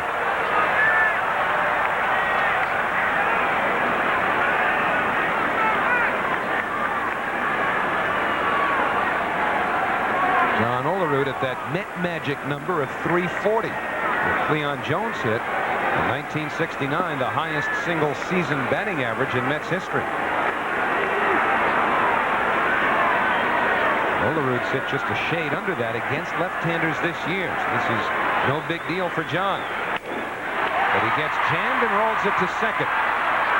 Kemp throws him out, and the side's retired. But the Mets send 8 men to the plate and get even. 4 runs, 4 hits. And at the end of 6, Leiter's off the hook. Our thanks to Ralph Kiner. They're all even at 4. His reception, do you think that will impact your ability? I know you won't talk about whether talks are taking place, but the fan reaction, do you think it'll impact your ability to sign, Mike? Well, I think with any player, it's not just the club that has to work the deal out. The player has to be willing and want to stay with that team as well, and certainly he has a choice about whether he wants to stay here or not. So, only Mike will be able to answer that question in the long run, but we hope he does want to stay. Do you think the crowd will affect him one way or the other? Again, I can't speak for him. I think it is affecting him in some way. I do see him reacting to it and I think putting a little pressure on himself, but whether it affects the contract, I'm not sure. All right, Steve, we appreciate your time. Fellas. Thank you. Turk Wendell in for the Mets on the mound and gets Sean Dunston on a fly ball to Todd Hundley in left field for the first out here in the 7th inning. So Turk, who last pitched on Sunday, went 2 innings against the Dodgers, giving up 3 hits and 2 runs, takes over for Al Leiter, and immediately Wendell becomes the pitcher of record. So he's got Dunston. Now I'll go after Sean Burks, who's 2 for 2 with a walk. Pardon me, Ellis Burks, who walked, singled in the 3rd, and singled in the 5th. And Wendell misses with a slider. 1-0 to Ellis Burks. There was a time when it seemed destined for Ellis Burks to become a New York Met. Yeah, he's a member of the Boston Red Sox. A lot of rumors circulating that Ellis Burks was going to come to the Mets for Sid Fernandez. Fouled away, 1-1. I tell you, a lot of Red Sox fans wanted that deal to happen. They wanted Sid Fernandez in Boston. Burks, of course, has had some knee problems over the course of his career.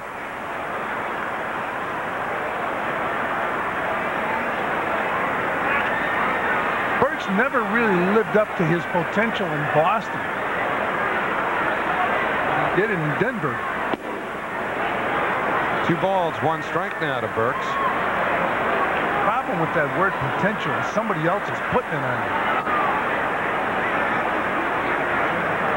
Once he got out to Colorado, the whole package came together. The average, as well as the power. 2-2 now to Burks. And he stayed healthy, too. You know, he was part of an outfield with Dante Bichette and Larry Walker that put up huge numbers and gave him the opportunity to get some quality pitches. Now here, he's batting second in the Giant lineup. And the guy behind him is Barry Bonds. How about Walker was on the trading block prior to the trading deadline this year? Trying to be more fiscally responsible now in Denver with the Rockies out of it.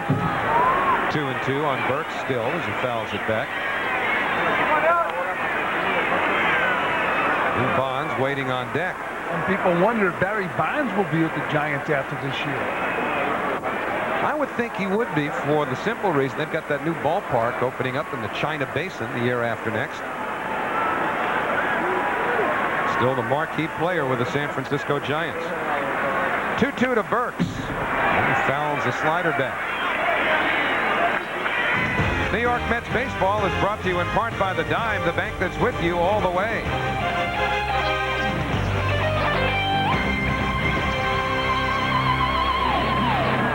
Howie Rose, Fran Healy, Ralph Kiner, Matt Lachlan at Shea Stadium. Mets trailed 4-0, but scored 4 times in the last of the 6th inning. So we're even.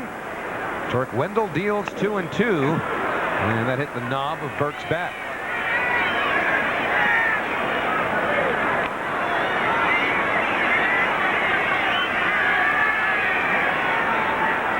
So Wendell getting the 7th inning tonight. Generally, Bobby Valentine has gone Greg McMichael or Dennis Cook, depending upon the situation.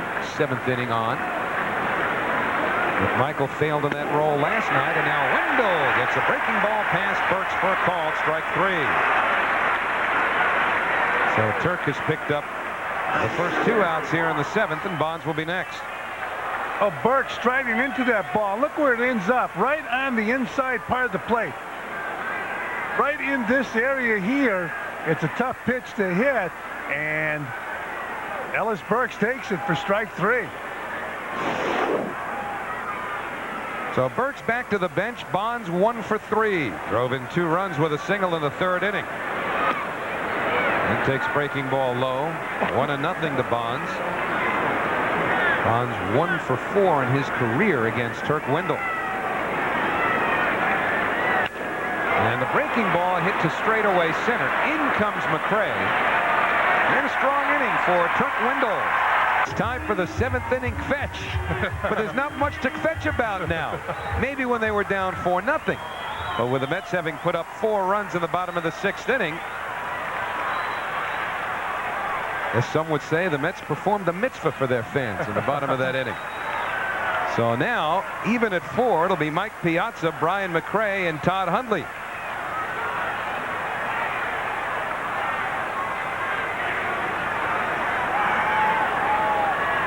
And Rodriguez deals. Again, Piazza pulls it on the ground. Aurelia throws him out, and there's 1 gone here on the home 7th. That bat hit Piazza in the back. That broke. The handle, that broke down by the handle. He hit this ball off the end of the bat, didn't he? Take another look. He hits the ball off the end. Oh, he broke it on his back. Wow. I've never seen a bat broken on. So watch his back now. Comes around the backswing. Bang. That's incredible. Well, at least he could walk it off. I've never seen a bat broken on somebody's back before. Brian McRae got the sweet spot on that Rodriguez pitch and lines it into center for his third hit. So Brian McRae now 3 for 4, and the go-ahead run is on. Significant recoil there by Mike Piazza, and some significance tonight in Baltimore. Remember, Mike Mussina taking a perfect game into the 8th inning, but Frank Catalanato broke it up with a base hit.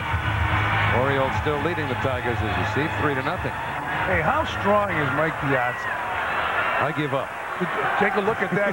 We'll show a replay of that baby. You'll see how strong he is. Todd Hundley hasn't had much time from the right side since coming back. Hitless in 3 trips as a right-hand batter.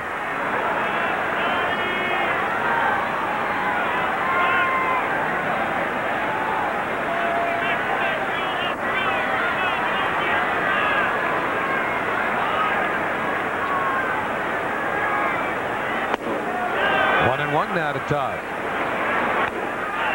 Well, we wondered before whether or not in the modern era anyone had ever, or at least 2 perfect games had been pitched in one year. They consider the modern era 1900 and beyond. Well, 20 years before the turn of that century. Only 5 days apart. Yeah, Worcester and Providence, they were natural rivals.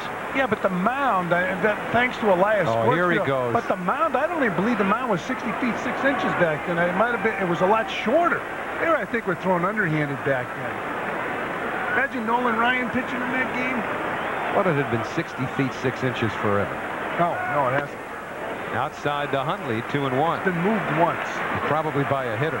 55 feet, and it was moved once. And supposedly, baseball folklore has a story that the groundskeeper was talking to the man making the decisions, and he said, "Move it 66 feet," and he moved it 60 feet 6 inches.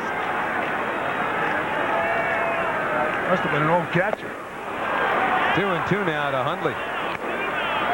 Certainly see a pitcher wanting to move that mound as close as possible. By the way, that Worcester team eventually became Philadelphia Phillies. In case you were wondering. And the Providence team became the defunct team. The Providence Defuncts. And McRae back to first.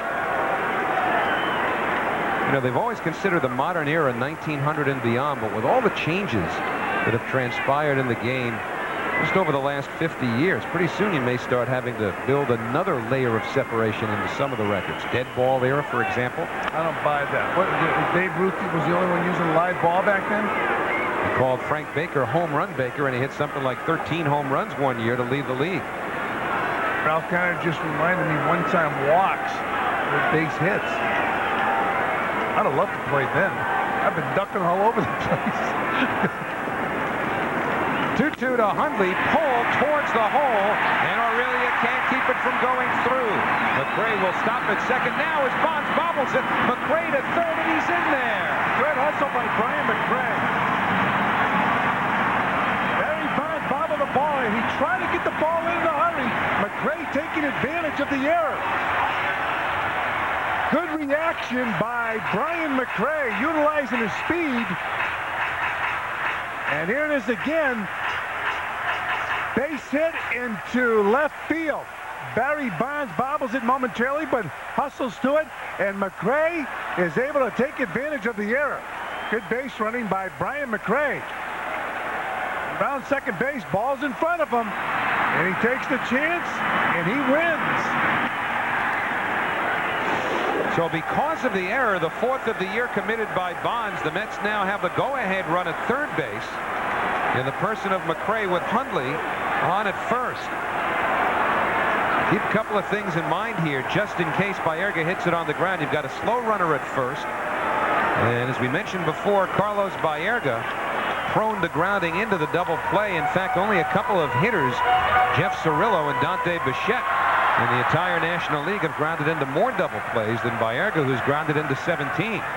So the infield set back at short and second.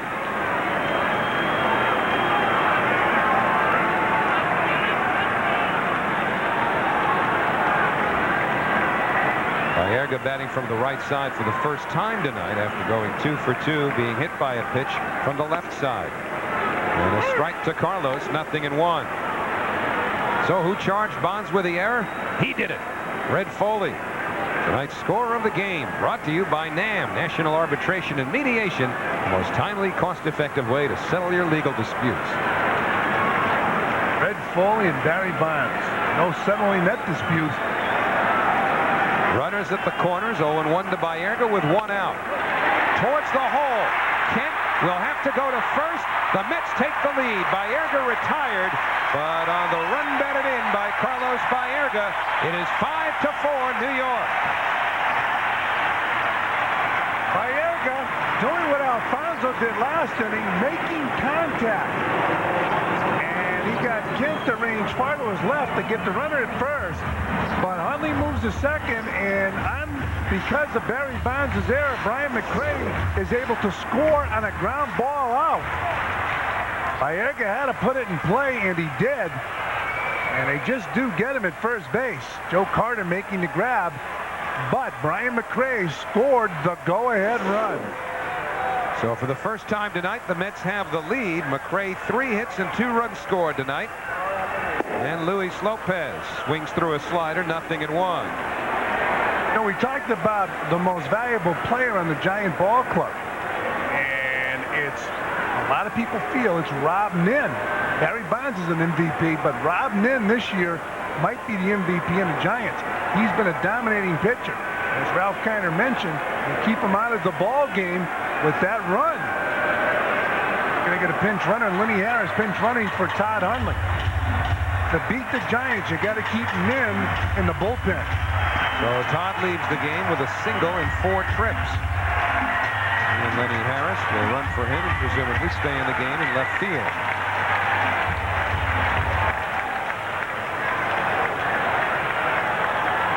Todd congratulated. Remember, the hit came batting right-handed. His first right-handed base hit of the year. He was able to pull the ball through the hole, and when Bonds could not field it cleanly, to this point, that's the key play of the game because it enabled McRae to go to third from where he would score on the ground ball out by Baerga. 1 ball, 1 strike now on Lopez.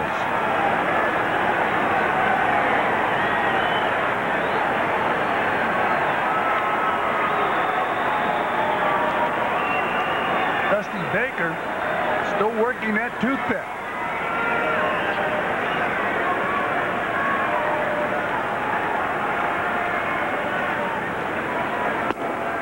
Outside with a fastball, 2-1 to Lopez. And Ray Ordonez out on deck. The pitcher spot due up next. Turk Wendell pitched a 1-2-3 top of the 7th inning for New York. And the run the Mets have scored here belongs to his account. And Dennis Cook getting ready to work the 8th, if it comes down to that. And Lopez hits it deep to left field. Chasing Bonds to the warning track, and he can't come up with it. Harris scores, the ball in play as Lopez pulls into second. RBI double for Luis Lopez, and the Mets are leading 6-4.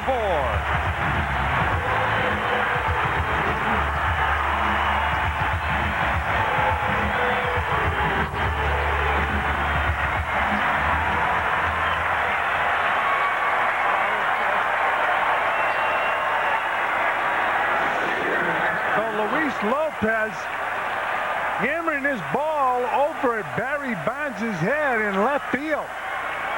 Lopez driving in another run, and it's 6-4 Mets. Barry Bonds playing that ball off the wall. But Lopez showing some power. And he's being serenaded by chants of Barry from the crowd at Shea Stadium as Turk Wendell takes a ball. It's been a while since we heard a chant like that with Darryl Strawberry. He's done affectionately here in derisive fashion towards Barry Bonds now. Wendell fouls it off his leg, 1-1. So on a slow hit ground ball through the infield by Hundley. Bonds trying to make a bare hand pickup and play the ball back in, bobbled it. That's how McRae got to third. There, McRae has scored. So is Harris running for Hundley. Dusty Baker's club has blown a 4-run lead. Wendell thinking about a bunt. He was almost halfway up the first baseline. 1 ball, 2 strikes on the aggressive Turk Wendell. Wendell trying to drag a bunt.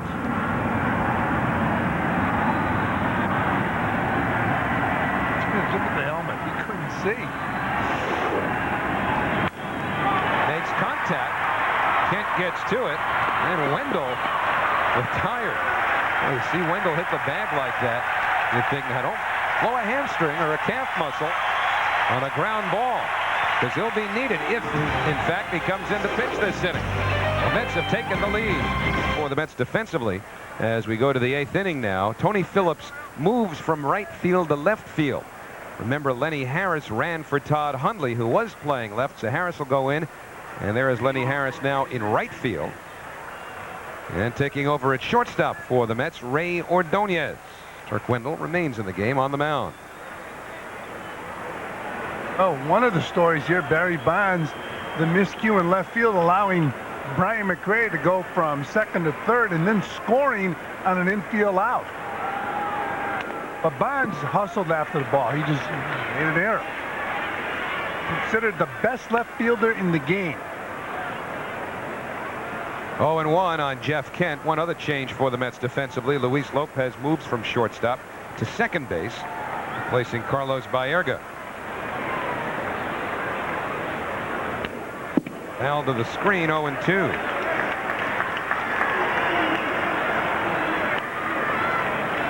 So you try figuring this game out. Everybody likes to look at things in absolute terms. For example, the Mets blew a 2-run lead with 2 out of the 9th inning on Friday.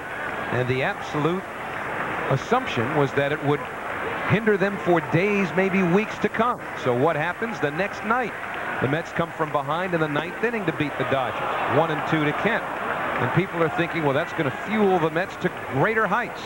So the next day they come out and beat up on the Dodgers. But last night they've got a 4-run lead in the middle of the game against the Dodgers. LA comes back to win.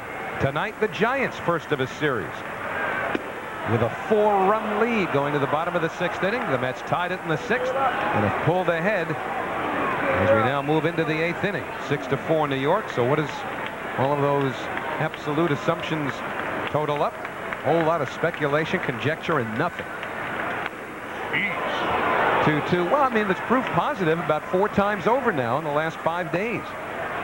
I go along with it. And believe me, I was as guilty as anybody doing the talk radio thing all those years at WFAN. You finally admitted it. Well, because, we love to say this means that such and such is going to happen. It means and nothing. I mean, in truth, when you come out the next day and the total reverse of what was supposed to be, such a momentum changer takes place, then what was the real effect of the game before? You had to talk about something. You do a 5-hour show. And try not to think of something to talk about. Well, you could change your mind within 5 hours. And I did it often. The trick was not letting anybody figure it out. So right now it's 3-2 to Jeff Kent starting the 8th inning.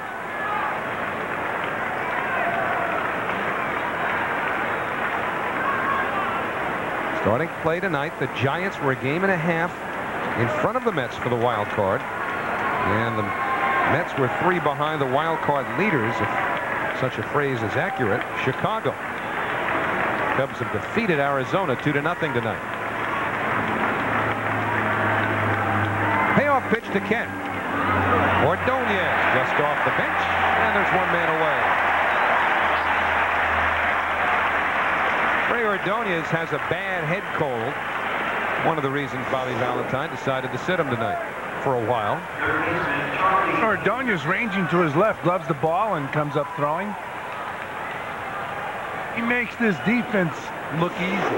Now, the error he made last night resulted in a conversation with Cookie Rojas. After the game, Cookie just sat down with him and reminded him about the importance of getting 1 out in the situation the Mets were in at that time. Cookie really knows this game of baseball. He told me early in the year that the Mets would be in the top 3 in defense before the year is out. Charlie Hayes pops one up to the infield. Ordonez takes charge. Wendell's retired 5 in a row. 2 men outs in the 8th inning. So Turk Wendell has every right to consider this something of an audition. It's been a long time since he came up with a win, and they were coming often in the first 12 days of the season, all 3 of his wins taking place between March 31st, which was opening day when he won, and April 12th. Turk's auditioning perhaps for some more responsibility here.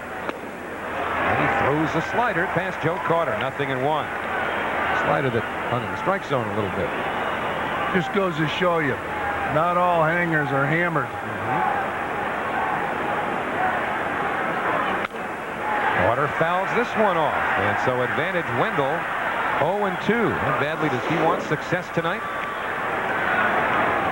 A lot of animation tonight on the mountain. There's Wendell, same as Al Leiter. He didn't have to read his lips. You could hear him yelling, "Ray, Ray." And on virtually any ball hit into the air in this ballpark, even some to the outfield, the pitchers are yelling, "Ray, Ray." Fans wanted to yell "Rah, Rah" for Wendell, but he didn't get the call from home plate ump Kerwin Danley. And that last pitch, Joe Carter. I suppose a veteran hitter of Carter's stature will occasionally get a call like that. Just a touch below the knees. And he missed outside with a slider. 2-2. Hey, if you took all the highlights of Carter's home runs over the course of his career, you would label him a low ball, fastball hitter. Every time you look at a highlight show, they'd be showing footage of a Joe Carter home run. It was down below his belt. 2-2 to Carter. Rolled towards Lopez. And Turk Wendell pitches 2 perfect innings. Just when the Met bullpen needed something, Wendell gave it to them. Last of the 8th inning, the Mets having come from 4 runs behind to take the lead. Giants will have a new first baseman, J.T. Snow, taking over on the mound, John Johnstone. Johnstone becoming the 3rd Giants pitcher tonight. He's from Liverpool, you know. Big Beatles fan. So is Howie Rose. Well, yeah, but I mean, top of the Mets order in the 8th inning. 6 runs, 12 hits, no errors for New York. 4 runs, 7 hits, 1 error for the Giants.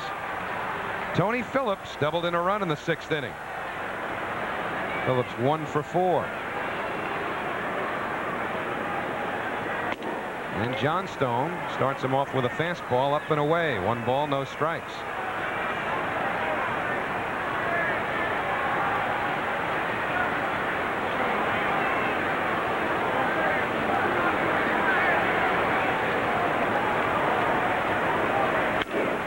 Phillips gets under it, but this one should reach the seats behind third base. Really the shortstop over for a look. But it's 1-1 now on Tony Phillips. You know, it's funny when you look at Tony Phillips, who's been a productive hitter throughout his career. He looks at, he has all the mechanics of a power hitter. And on the other side of the field, when you look at Barry Bonds' mechanics at the plate, he has the mechanics of just a singles hitter. Doesn't have that much movement at the plate. You take a look at Tony Phillips, he has a lot of movement. That back foot, the weight on that back leg. 2-1 now on Tony. At what point, mechanically unsound though it might look, do you just say, listen, it's his comfort level, leave him alone? I mean, if he were a kid in a stance like that, they'd probably try and make a million changes. You're absolutely right. Just leave him alone.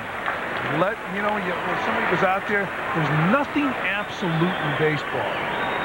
See all kinds of different approaches to hitting, throwing a ball, catching a ball. Don't mess with success.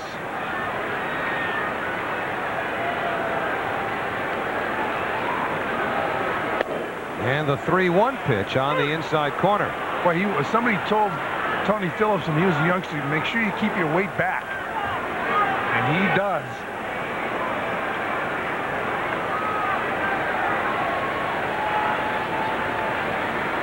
Because Bagwell has that unusual stance where it almost looks like he's crouching in the batter's box. How would you like to mess with Bagwell now as Tony Phillips walks? Jeff Bagwell has the most unorthodox stride I've ever seen. We've seen strides, short strides, long strides, and Jeff Bagwell has a stride where his front foot goes backwards.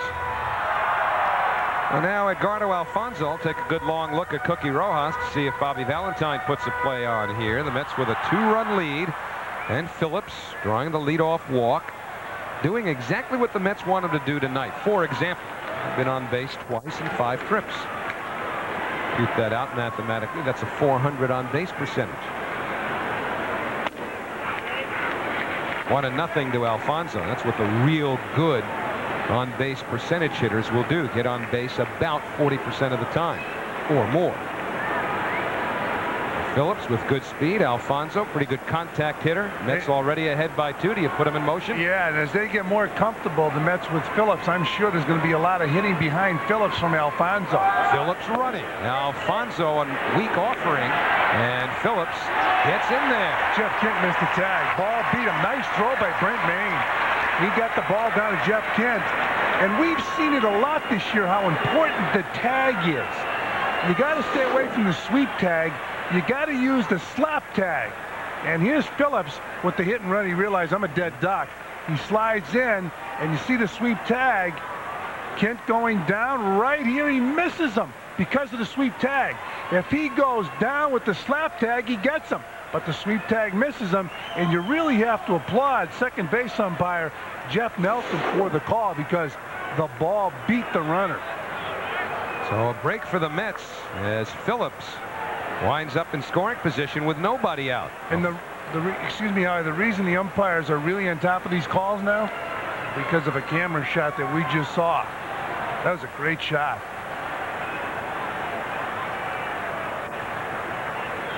Giants have been thrilled at what Jeff Kent has given them. And on that play, the Mets benefit. And a breaking ball, tap foul by Alfonso, 1-2. Alfonso did most of what he could to protect the runner, but that pitch was so well off the plate. Other than throw his bat, there was really nothing else Alfonso could do. And the ball beat Phillips by a pretty good margin. He'll end up doing that as time goes on, throwing the bat at the ball to protect the runner on a hit and run. You could see Phillips looking towards the plate, seeing whether or not Alfonso made contact. Now Alfonso hits it in the air. Sean Dunston in center field makes the catch. Phillips draws the throw. I think Dunston's going to like center field. He likes to throw. He's got a great arm. Everybody in baseball knows it. That's why Phillips held his ground. Well, he used to have to make that hard throw from the shortstop hole quite a few times during the course of a game. Now he can air it out less frequently in the outfield. And Dunston showed he still has a lot of giddy-up on that arm. So with one out, here's Olerud, the hitting streak at 18 games now. Pair of singles in 4 trips. First base open, Piazza on deck. 6-4 New York, we're in the 8th. And a breaking ball, 0-1.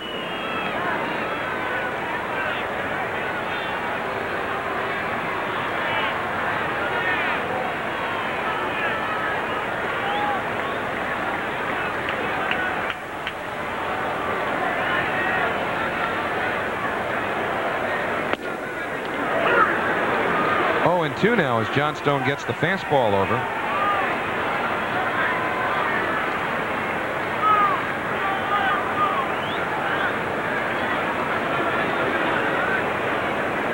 Phillips trying to give the Mets a little bit more insurance than the 2-run cushion they have now. He walked and stole second. Johnstone, the 3rd Giant pitcher, checks, deals, and Olerud bounces it up the middle. Kent's play is to first, and a good pick by the smooth fielding first baseman J.T. Snow. So Phillips at 3rd with 2 out. Here's Piazza.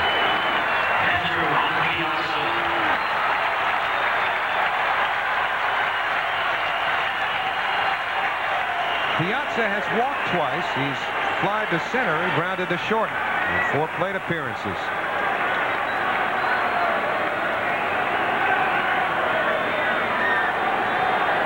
I think Piazza's going to get a chance to hit with first base open. Johnstone and the Giants will intentionally walk Piazza, even with a hot-hitting Brian McRae on deck. Ball came back out towards the plate a little bit.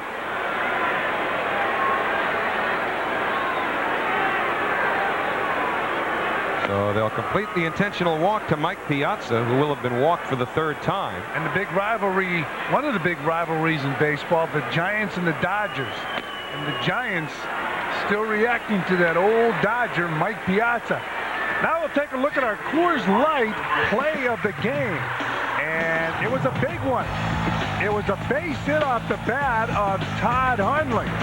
Brian McRae was on his way to second base when the ball was bobbled by Barry Bonds, who hustled after it. McRae hustled into third base, and he was able to score on a ground out. Good reaction by Brian McRae. The only reason he was able to score the go-ahead run on a ground out is because he hustled to third base. And Barry Bonds hustled after the ball. McRae, 3 hits in the game. Fouls it off, 0-1. I wonder if the Mets can interpret what Dusty Baker, and he probably would have done the same thing with Todd Hundley, given the struggles that Todd's had, might have sent the Mets tonight. Piazza's been walked 3 times. This one was intentional, even though the one in the first inning, the runner on first base, took place in a scenario where Piazza didn't get a whole lot to hit, nor did he when he was walked to lead off the 4th. And if McRae continues to burn pitchers after Piazza is walked, that'll make Mike Piazza a little happier because he'll get better pitches to hit. Both Phillips and Piazza are on via base on balls in this inning. See Snow playing behind the runner with 2 out. And McRae pops it up behind the plate. Brent Mayne chucks the mask. Now this one's on the screen.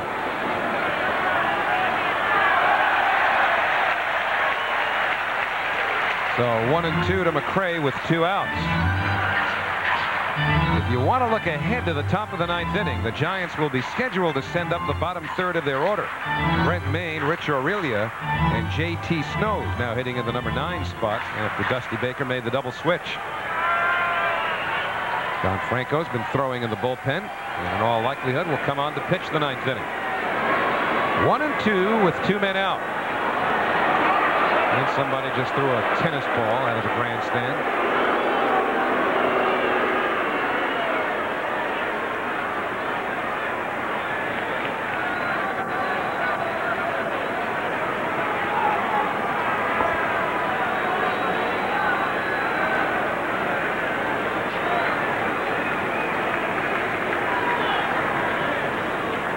One-two pitch.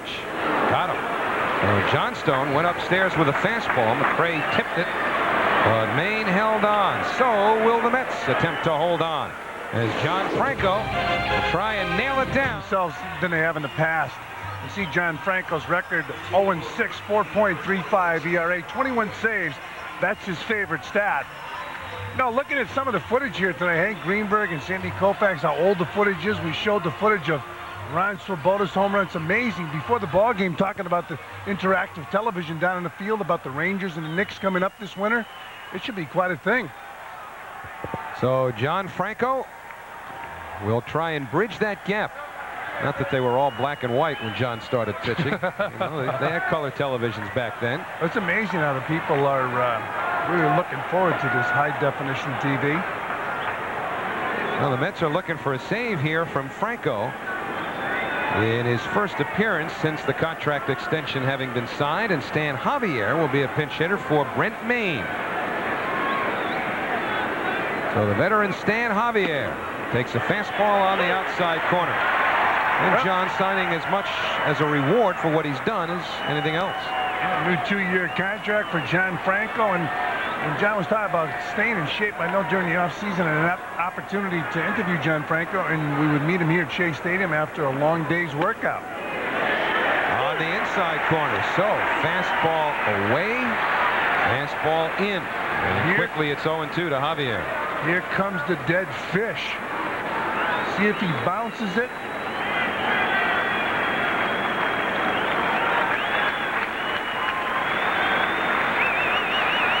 Dead fish. Olerud grabs it, 1 man away. Well, Franco has the first out here in the 9th inning. Let's take a look at our Delta Airlines upcoming schedule. 2 more games coming up in this series with the Giants. And tomorrow, 7:30, right here on Fox Sports New York, and then Thursday at noon. Keep in mind, the noon start. If you can't make it out, there are seats available for tomorrow night and Thursday afternoon's game. If you can't make it out here to Shea, catch all the action on Fox Sports New York. And then again on Friday, we'll be coming to you from Colorado. Fox Network does Saturday and Channel 9 Sunday. Rich Aurelia 1 for 2, walked intentionally, hits it deep to left field. Phillips on the run. Phillips will have to play it off the wall. Aurelia on his way to second, and as the ball's played back in, and it's a one-out double for Rich Aurelia, and Franco will now have to face the tying run in J.T. Snow.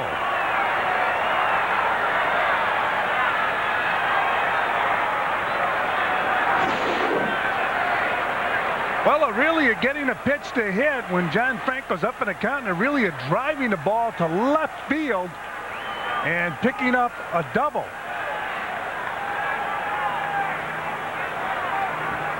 Tony Phillips chasing that ball down, and now J.T. Snow batting from the right side of the plate will face John Franco.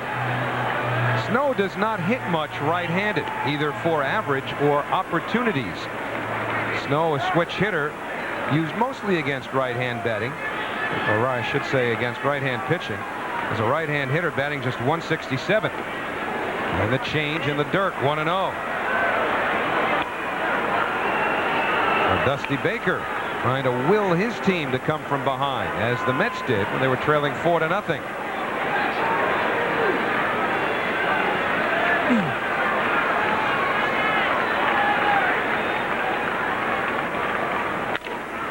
Bouncing ball through the hole. Around third, Aurelia. He's being waved home. He scores. Ball played back in, and it's now a 6-5 Met lead. So Franco gives up a double to Aurelia, and then J.T. Snow, who does not hit well as a right-hand batter, delivers a run.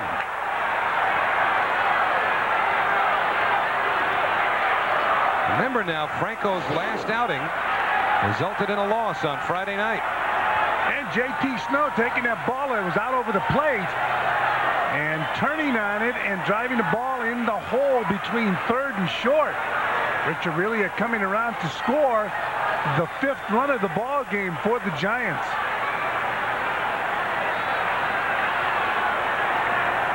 Six to 5 New York. Dunston 0 for 3. He's been hit by a pitch.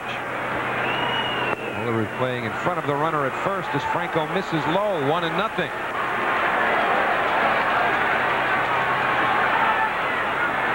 Mike Piazza's going to go out to the mound and try to slow Franco down.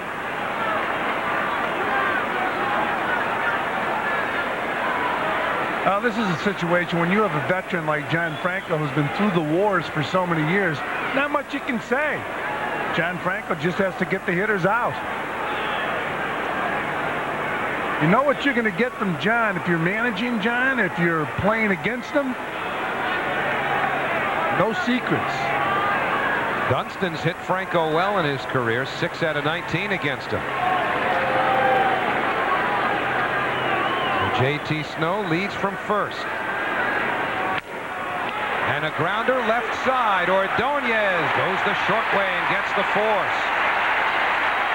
Good play by Ordonez, who had to cover the ground to his right and then make the play at second base. Yeah, that's a good play because Ordonez has to get to that ball after Alfonso's unable to get to it.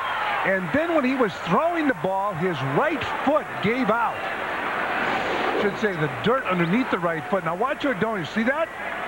Off balance throw. Perfect throw over to Luis Lopez to get the force. This guy's unbelievable at shortstop. I mean, when he's falling down, he looks like he's in complete control of his body. He was able to maintain control just as his footing was disappearing. But the Mets aren't out of this yet. Ellis Burks, 2 for 3 with a walk. And the change missed. 1 ball, no strikes. Burks only 0 for 3 in his career against John Franco.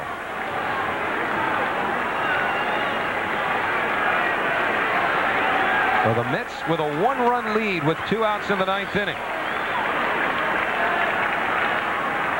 Dunston still decent speed at first, and Franco checks him back.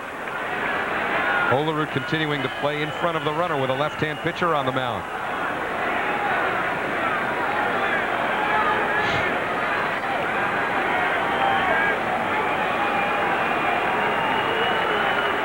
It'll be a 1-0 pitch to Burks. And the count even.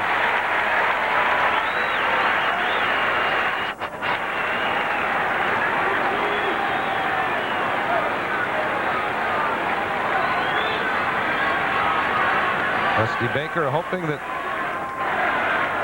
Ellis Burks with Dunston on first could get it into Barry Bonds' hands as Bonds waits on deck. And Bonds is one of those hitters that can really deliver in the clutch. You get some guys that are pretty good players that have trouble in the clutch, but Bonds relishes that opportunity. Time call. No pitch. Time had been called by the home plate umpire, Kerwin Danley.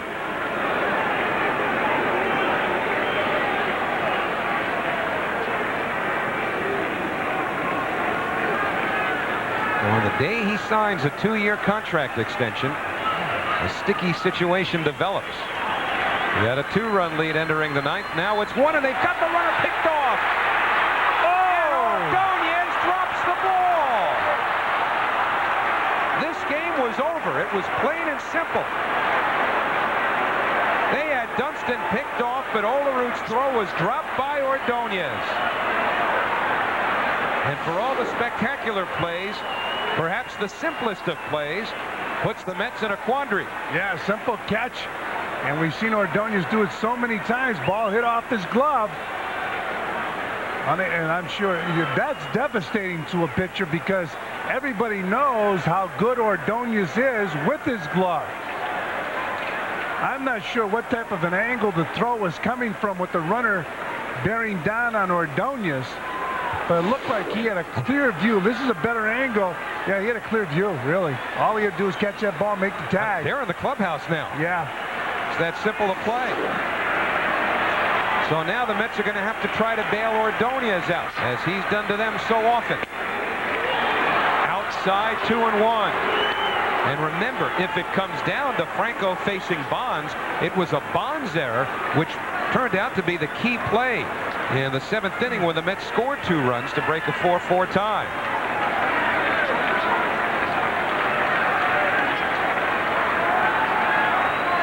The 2-1 to Burks.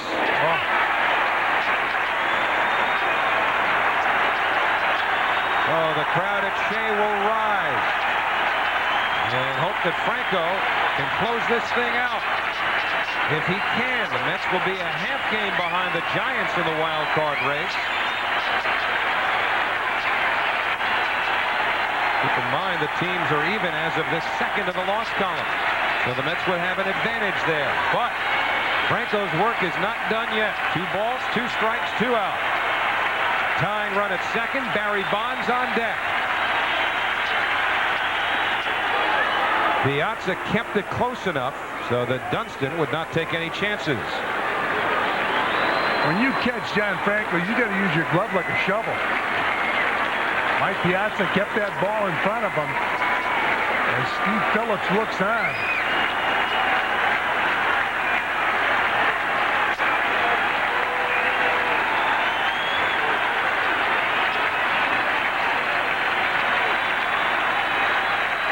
Dusty Baker looks on. Franco will have a payoff pitch.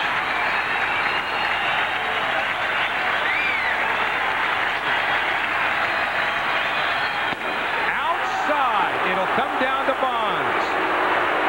Well, if you're a baseball fan, you gotta love this game. Barry Bonds, who made a critical error in this ball game, will now take on John Franco. And they've done it many times before with Franco winning 6 for 29. But you know what? It doesn't matter in a situation like this. Older players, but still decent speed on the base paths. Dunston at second and Burks at first. You saw the numbers for Franco against Bonds, which favor Franco historically. And he starts him off with a fastball, 0-1. Bonds in this game singled in 2 runs in the 3rd inning. All he has to show for 4 trips.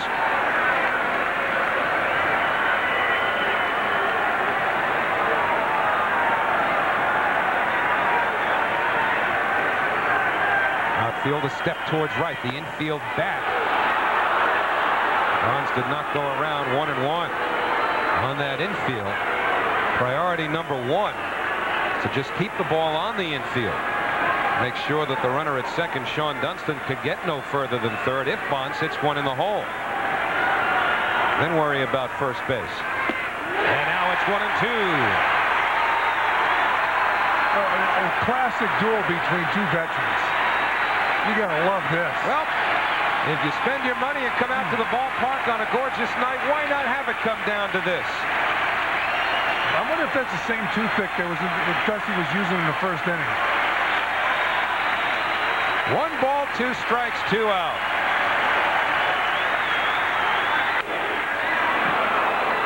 And they'll do it again.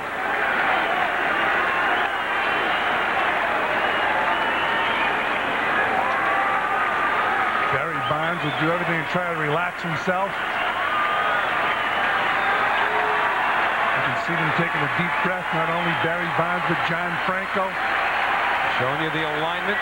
Force Ordonez's error, the reason we're still playing. There's no breeze at all, so anything hit in the air will not be affected by the wind. And the 1-2 pitch. And a looper, it's going to drop in. The game is going to be tied. Here comes Dunston on his way to third is Burks. The Giants have tied it with 2 in the 9th inning off of John Franco. And keep in mind that 207 batting average. 6 for 29 against John Franco. And Barry Bonds gets a base hit. It was a classic duel between two veterans. And Bonds' error was the reason the Mets were able to go ahead in this ball game. So now, and Ordonez's error was the reason this game's still going on. 2 of the best at their positions defensively. Barry Bonds and Ray Ordonez. So now John Franco takes on Jeff Kent with a base open. Second base. Charlie Hayes is on deck. And the first delivery. Again, Piazza has to keep it in front of him. So in fairness to Franco, yes, Ordonez did commit the error, but John's also given up 3 hits and a walk. Here's the base hit. See John Franco's reaction. You saw Barry Bonds' reaction. There's John Franco's.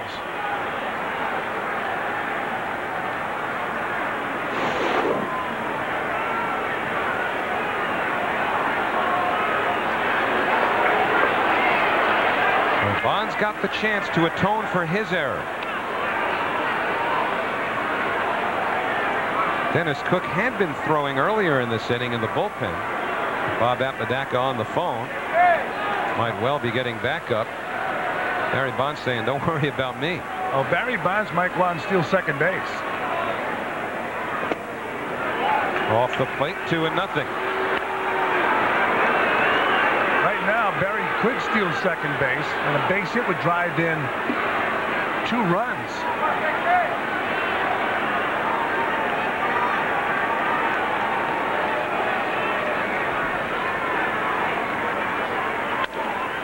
Tried to check his swing. Ordonez goes the short way, and the side retired. So Ordonez made the error, but Franco allowed 2 runs, 3 hits, walked a batter. Bonds delivered to get the Giants even. This is in the game as a new pitcher. It depends on who's coming out of the game. If Ellis Burks is staying in this game in center field, he's not going to hit second, where the Mets probably figured that he would originally. The pitcher was batting 6th. Right now they've got Mesa slotted in the 6th hole. So Burke stays in the game in right.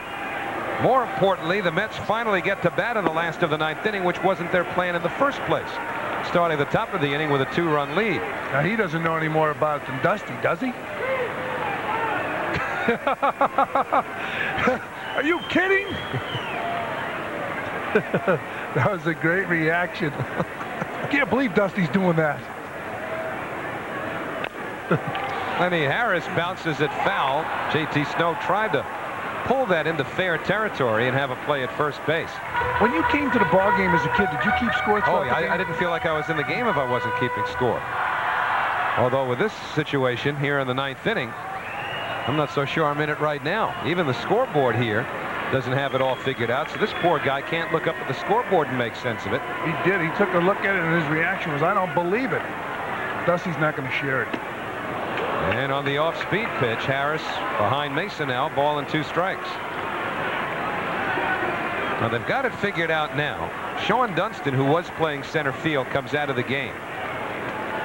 So with Dunston out of the game, and Burks, Bonds, and Kent still in it, the pitcher you would think is going to bat first. Keep him as far away from batting as possible. 2-2 to Harris. This has been a pretty good acquisition by the Giants, picking up Mesa. He needed a change of scenery. He still throws the ball about 94 miles an hour. They got Mesa and Nin, both closers from the World Series last year. A chopper. Harris busting it down the line, and he beats it out. An infield hit for Lenny Harris. We've seen Lenny Harris do that a few times since joining the Mets.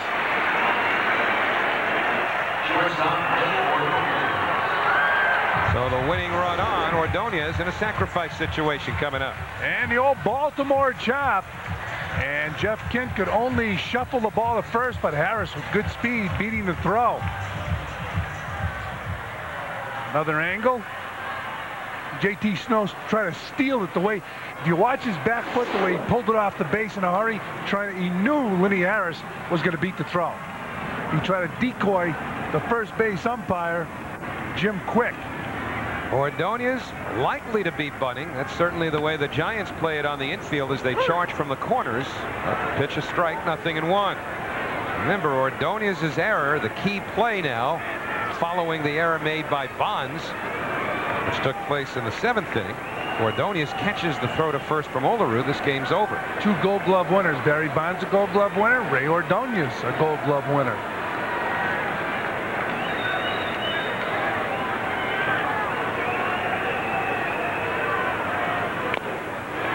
Chops the bunt fair. That'll get the runner over. So a Baltimore chop bunt gets the job done. Ordonez pushes the winning run. Lenny Harris in the scoring position. And Luis Lopez will be the batter. Ray Ordonez needed to get the job done. He had to bunt Harris into scoring position. And he bunts the ball. It's off the plate. And Harris moves to second base. As soon as the ball is bunted, Harris get a good jump. And JT Snow knows the speed of Lenny Harris. He only had 1 play, and that was to first base.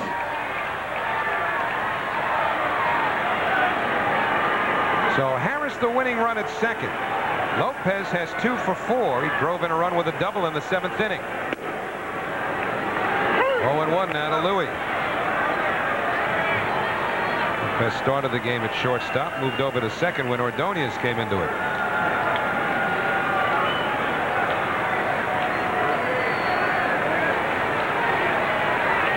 A couple of Baltimore chops in this inning have conspired to put the winning run on second base.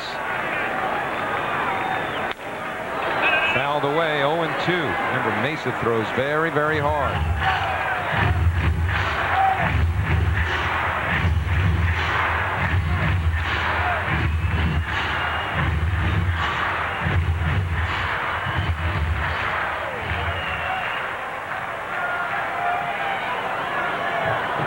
Jackson moving the Giant outfielders in a couple of steps.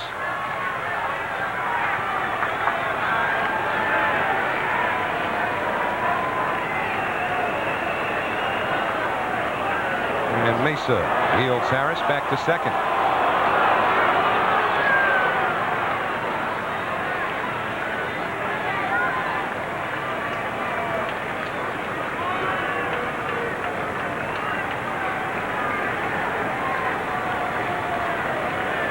Mesa ahead 0-2 with 1 out.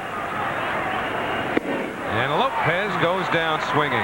Nasty pitch from Mesa. Lopez swinging right over the top. So now we'll have to go after a pinch hitter as Franco will come out of the game. Watch this ball drop. Boom, right out of the strike zone. Lopez going out, starting to swing, unable to hold up. George Fabregas will be the pinch hitter for John Franco here in the 9th inning. Fabregas 0 for 1 as a Met since coming over from Arizona in the Bernard Gilkey deal. Outfield takes a couple of steps farther back now than they were for Lopez. It's 1-0 to Fabregas.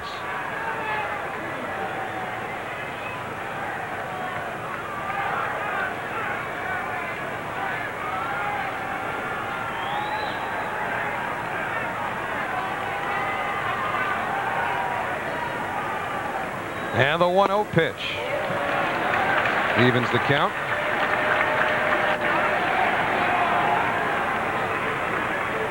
Bobby Valentine's Mets were 4 runs down. Tied the game in the 6th inning. Scored 2 in the 7th to take the lead as they did into the 9th inning. Franco couldn't hold it because Bonds beat him with a base hit to tie it. 2-0 to Fabregas, and again Mesa wheels Harris back.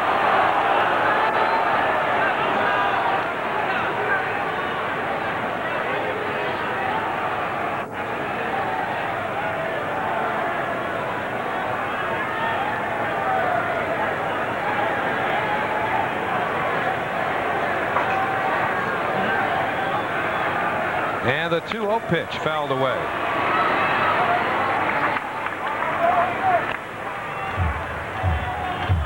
Bobby Valentine's out of pinch hitters now.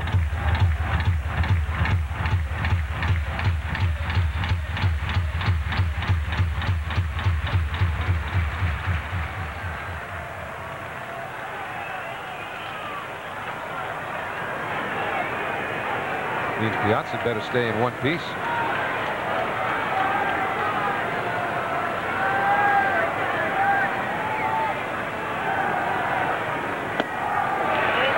Balls, 1 strike. And Tony Phillips on deck. Fabregas a catcher. As is Piazza. As is, of course, Todd Hundley, but he's not even a factor to think about catching. The guy on the left is Todd Pratt.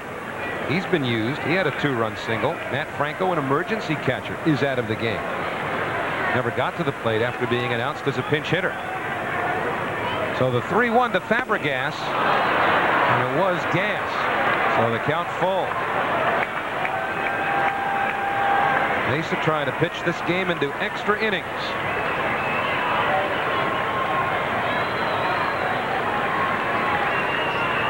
Harris led off with an infield hit, sacrificed to second by Ordonez, and Lopez struck out. Now the count full on Fabregas, trying to make an early impression in his Met career. Payoff pitch, and Fabregas goes down. So we'll go to extra innings. A defensive lapse by Ray Ordonez, the second night in a row. One was a mental error, really, as much as a physical error. That was last night's, when in a situation where he was not going to double up. Yep. From virtually every angle, it looked simple as can be.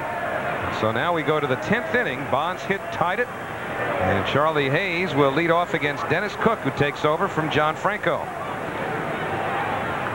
So a blown save for Franco. And now Dennis Cook becomes the 4th Met pitcher. Leiter started, then Wendell, Franco, and Cook. Wendell was perfect, getting 6 outs in the 7th and 8th innings.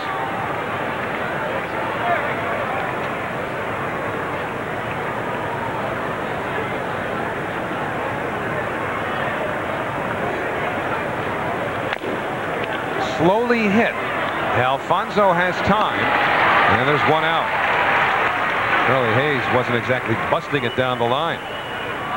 So Cook takes care of Hayes for the first out, and Marvin Bernard, the right fielder, will be next.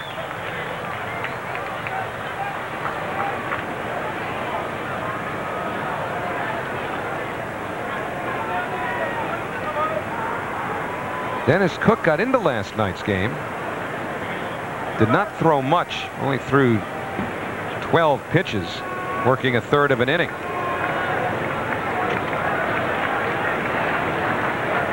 who was taking over for Greg McMichael. 0-1 now to Marvin Bernard. Bernard on a 5-game hitting streak. Hit leadoff during the series in Philadelphia. Darrell Hamilton was the leadoff hitter until the Ellis Burks trade. Had 4 hits in yesterday's game, Bernard did, but as you can see, a left-hand batter, and did not start the game because the Mets had a left-hander, Al Leiter, on the mound. He has been fantastic on this current Giant road trip with 13 hits in 21 at-bats. Giants lost 2 out of 3 at Montreal before sweeping the Phillies. And the 1-1 pitch fouled away. Well, Cook ahead, 1-2.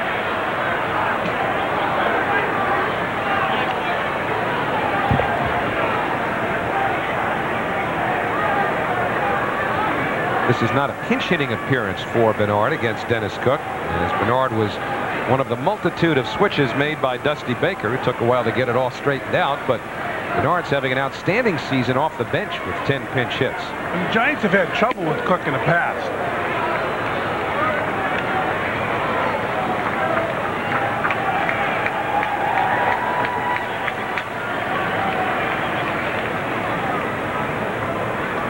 Cook even on Bernard, 2-2 with 1 out of the 10th inning. 6-6 the score.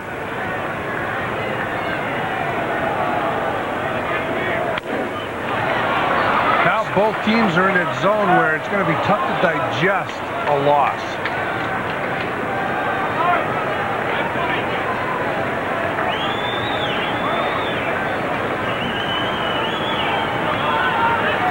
Bobby Valentine figured he was all set when he got 6 outs out of Turk Wendell in the 7th and the 8th inning. But then Dusty Baker saw his Giants come back against Franco in the 9th inning with the help of the Ordonez error. And the 2-2 to Bernard, foul to the screen.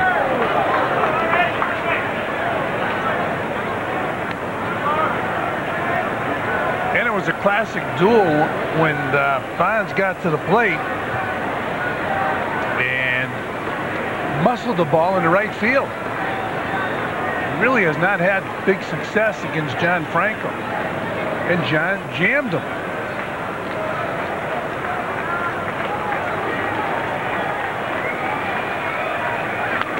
And Bernard continues to make Cook work. 2 balls, 2 strikes.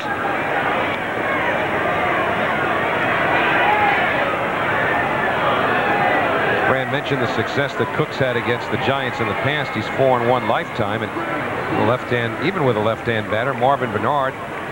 See Olerud at first. Alfonso, the third baseman, playing pretty close to the line.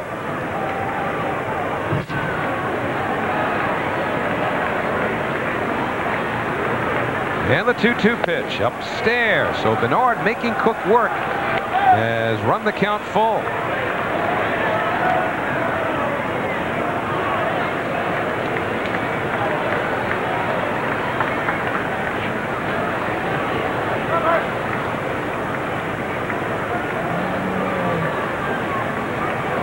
Second game of this 3-game series tomorrow, and Bobby Jones faces Russ Ortiz. We'll have it for you here on Fox Sports New York at 7:40. And the payoff pitch. Line. Over comes Harris. And an outstanding play by Lenny Harris. Bernard hit it hard, and Harris had to get there in a hurry. So put a circle around that grab by Lenny Harris, 2 men away. Oh, Harris had a move to his left. I mean, nice catch. Other angle, makes the catch and hits the turf. Wasn't even the degree of difficulty as it was the read of the ball, the first step to the ball, because that ball was hit hard. Yeah, Bernard really hit that ball. Hit it good. 2 out, nobody on. Doug Mirabelli, the Giant catcher, took over for Brent Maine in the 9th inning. 0-1 to Mirabelli. Just called him up 10 days ago. Brian Johnson got hurt. Mets don't mind not seeing Brian Johnson in this series. He has killed the Mets in the past.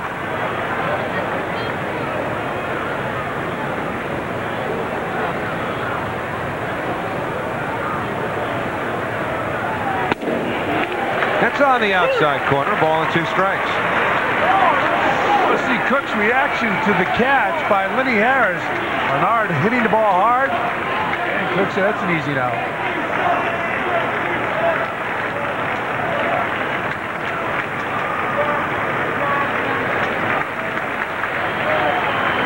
So Cook deals 1-2, and he got him.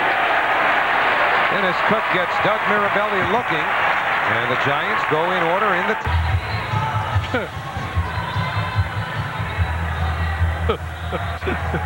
Tony Phillips, Edgardo Alfonso, and John Olerud, the top of the order for the Mets against Jose Mesa, starting his second inning of work for San Francisco. Phillips made 5 trips to the plate. He's been on twice. Also drew a walk, along with that 1 for 4.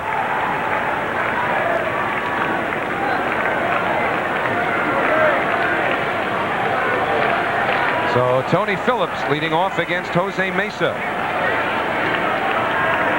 Giants have to be concerned about the possibility of a bunt from Phillips. Shows no inclination there, although they do have the third baseman Charlie Hayes in on the grass. Aurelia, Kent, J.T. Snow at normal depth. Snow even with a bag. In the outfield, a step the other way against Phillips.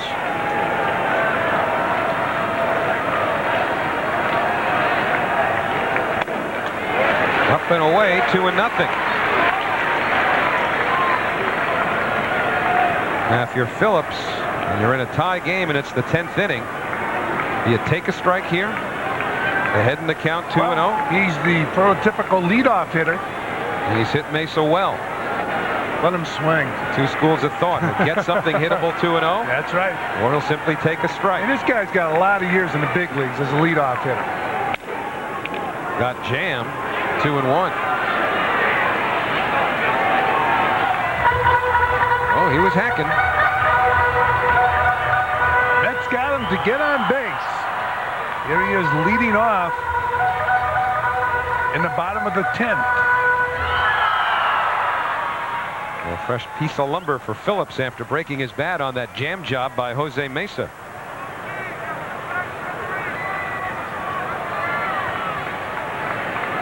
It's the crack rat. Crack bats go in one area, right? And then they tape them up, donate them, and the money goes to charity. So 2-1 to Phillips.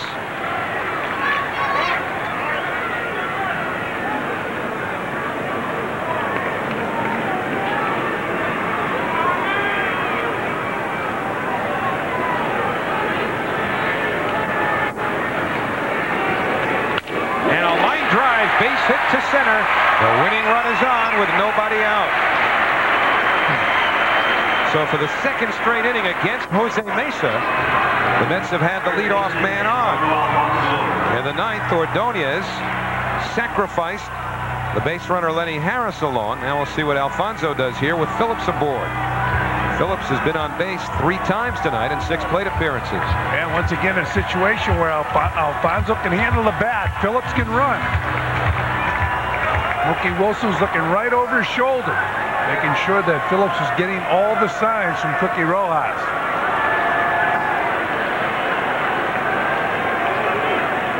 Hayes on the grass at third. Snow charging from first. The ball gets past Mirabelli. And down to second goes Phillips. The winning run in scoring position with nobody out.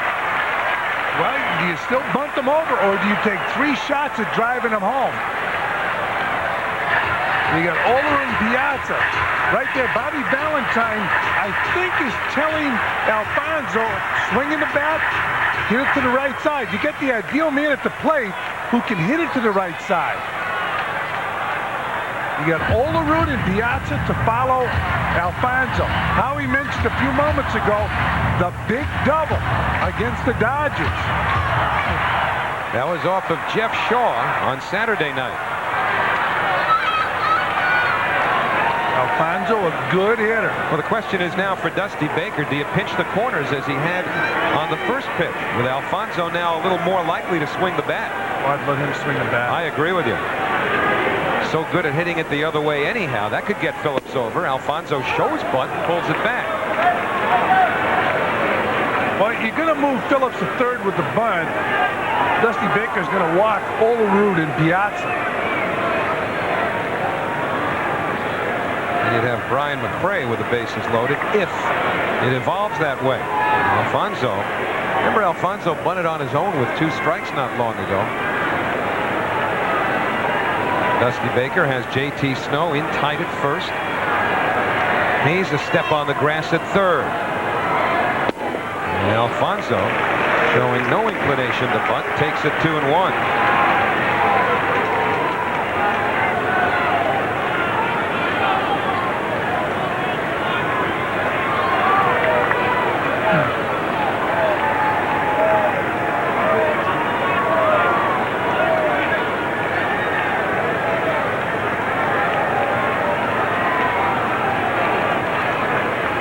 2-1 to Alfonso. Nobody out, winning run at second. And it's sliced foul, the count even. Funny, Mesa knows Alfonso wants to hit the ball the other way, so he's busting him in with hard stuff. And it's tough to move Mesa's fastball the other way if he's throwing you inside. I think that Alfonso should just swing the bat, not worry about going to the right side. If it's out there, do it. Or if it's inside, pull it. Oh, it's inside, and the count's full. Alfonso has the ability to sting the ball into the gap in left center field. If you have to alter your swing, it's tough.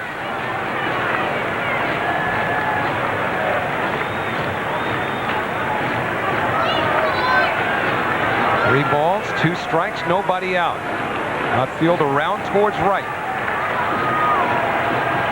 And the payoff pitch, sliced hard and foul. He took a shot to right field there. Now, we talked about the winning hit against the Dodgers, Jeff Shaw.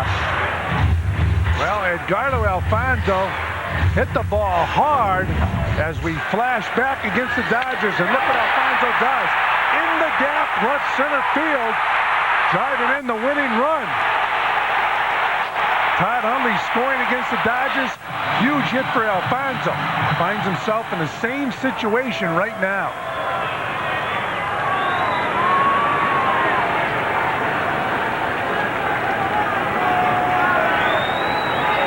Jose Mesa in his second inning of work. 3-2 to Alfonso. Phillips leads from second. Breaking ball high. And that was tempting. It looked like Alfonso still wanted to take a rip at that breaking ball. But he held off, and runners are now on first and second for John Olerud.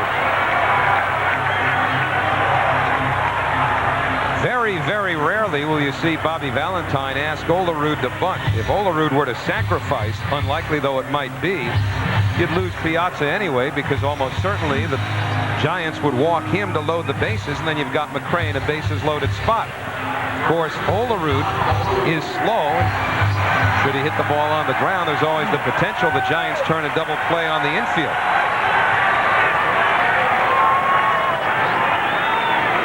Olerud in this game extending his hitting streak to 18.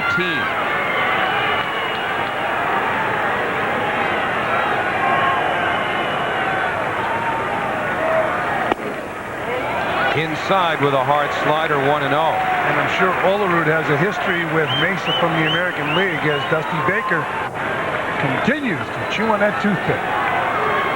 So Tony Phillips, the runner at second, represents the winning run, but by no means is Alfonso just window dressing. He's in a position where he's got to get down there and bust up a double play if the ball's hit on the ground. So Alfonso's run may not mean anything, but he's still very important. And a ground ball through the hole, a base hit. Here comes Phillips. He's going to be held up by Rojas.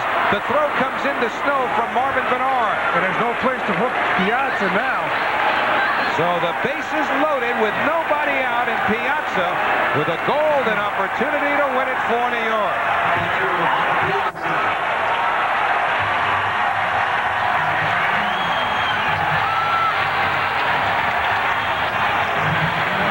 Nobody throwing in the Giant bullpen. So Dusty Baker Talk things over with Jose Mesa and the rest of the Giant infield. 3 hits tonight for Olerud. And here's the third one of the night for the Met first baseman. With that picture-perfect swing, hitting the ball in the hole.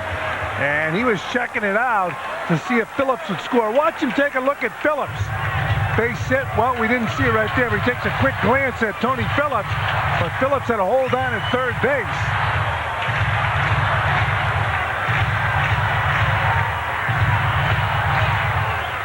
And you see Phillips busting at the third, but Rojas holding him up. So the Giants going to have to move the infield and the outfield in for Piazza. He's walked 3 times, once intentionally. He also flied to center and grounded to short. Phillips at third, Alfonso at second, Olerud at first. 6-6 game here in the last of the 10th inning. Anything on the ground, the Giants will come home. Remember, the outfield shallow. Nothing at 1. As much as Mike Piazza has pressed recently, he's got so much going for him in this at-bat with the infield in, the outfield in, even a medium-range fly ball or normal fly ball from Piazza would most likely win the game, and bail Ordonez out after the error. All he has to do is make contact, get it up in the air. First meeting ever between Mesa and Piazza. Mesa and Mirabelli are going to have to go over the signs again. Either Mesa doesn't want to throw it.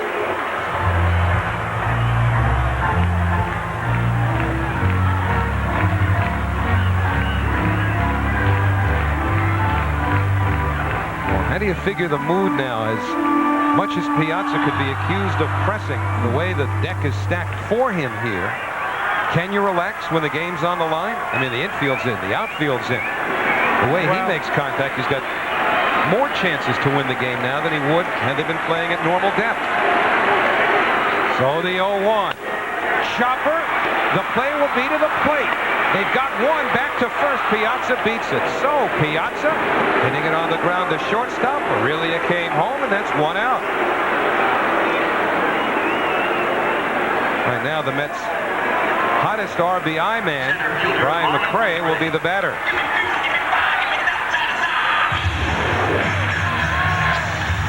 Piazza hitting a ball, hitting a chopper to short, and busting it down to first base, just beating the throw.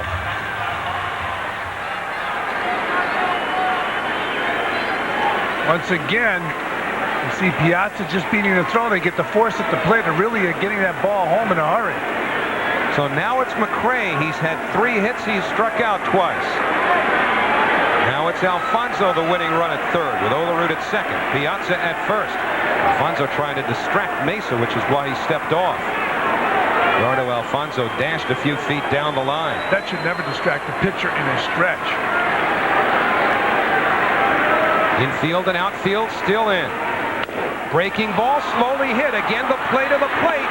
Out there. And the bases remain loaded. Now there are 2 men away. All Bobby Valentine needed was a big hit from either Piazza or McRae. Neither could deliver. And so now with 2 out, it'll be up to Lenny Harris. Lenny Harris. Baerga can't even bear to watch.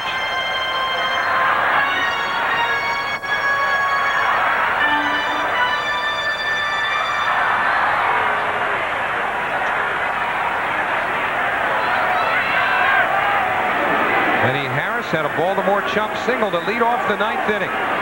The Mets had the bases loaded, nobody out. Piazza and McRae couldn't get it done. Let's see if Harris can win it.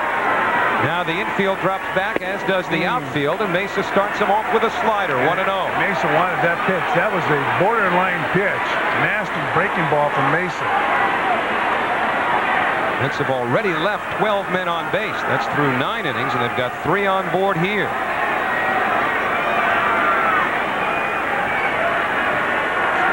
A 1-0 to Harris. In the dirt.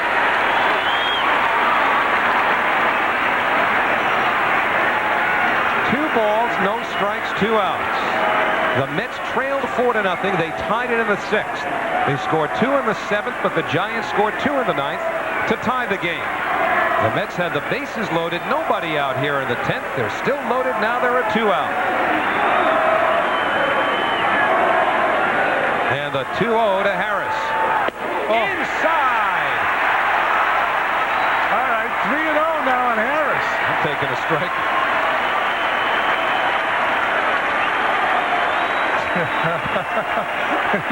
You said that in a nervous fashion. Yeah, because it's not me down there. Just think if you Long were as you down there. asked, I thought I'd answer.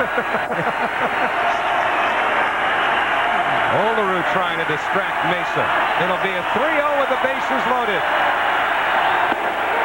And it's on the inside corner. All right, he just took 3-0. I wouldn't think he would take here.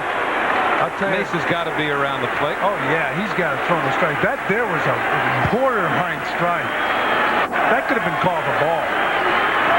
Erwin Danley, the home plate ump's enjoying the tension too much. 3-1 to Harris with 2 out and the bases loaded. Time called at the plate.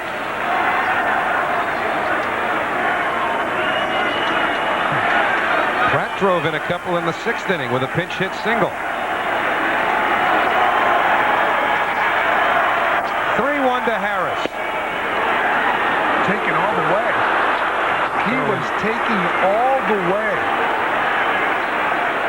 Erwin Danley taking every split second available to make the call, too. I bet Harris took that on his own. So, unless there's a foul ball, we'll finally know if the Mets are going to win this or we'll play an 11th inning. 3 balls, 2 strikes, 2 out. Bases loaded. Mesa deals. And the Mets win it. So he worked him for a walk. He took 3-0. He took 3-1. It went to 3-2. And Mesa walks in the winning run. Whatever it takes, they're saying as they pile out of the Met dugout. Dusty Baker's the one who has the deeper bullpen. But his bullpen failed him in a couple of ways tonight. Really, the Mets did once when John Franco couldn't close it out of the 9th inning. An error included in there as well, but Wendell was terrific in relief, pitching 2 perfect innings. Dennis Cook pitched a perfect 10th to get the win. And Ordonez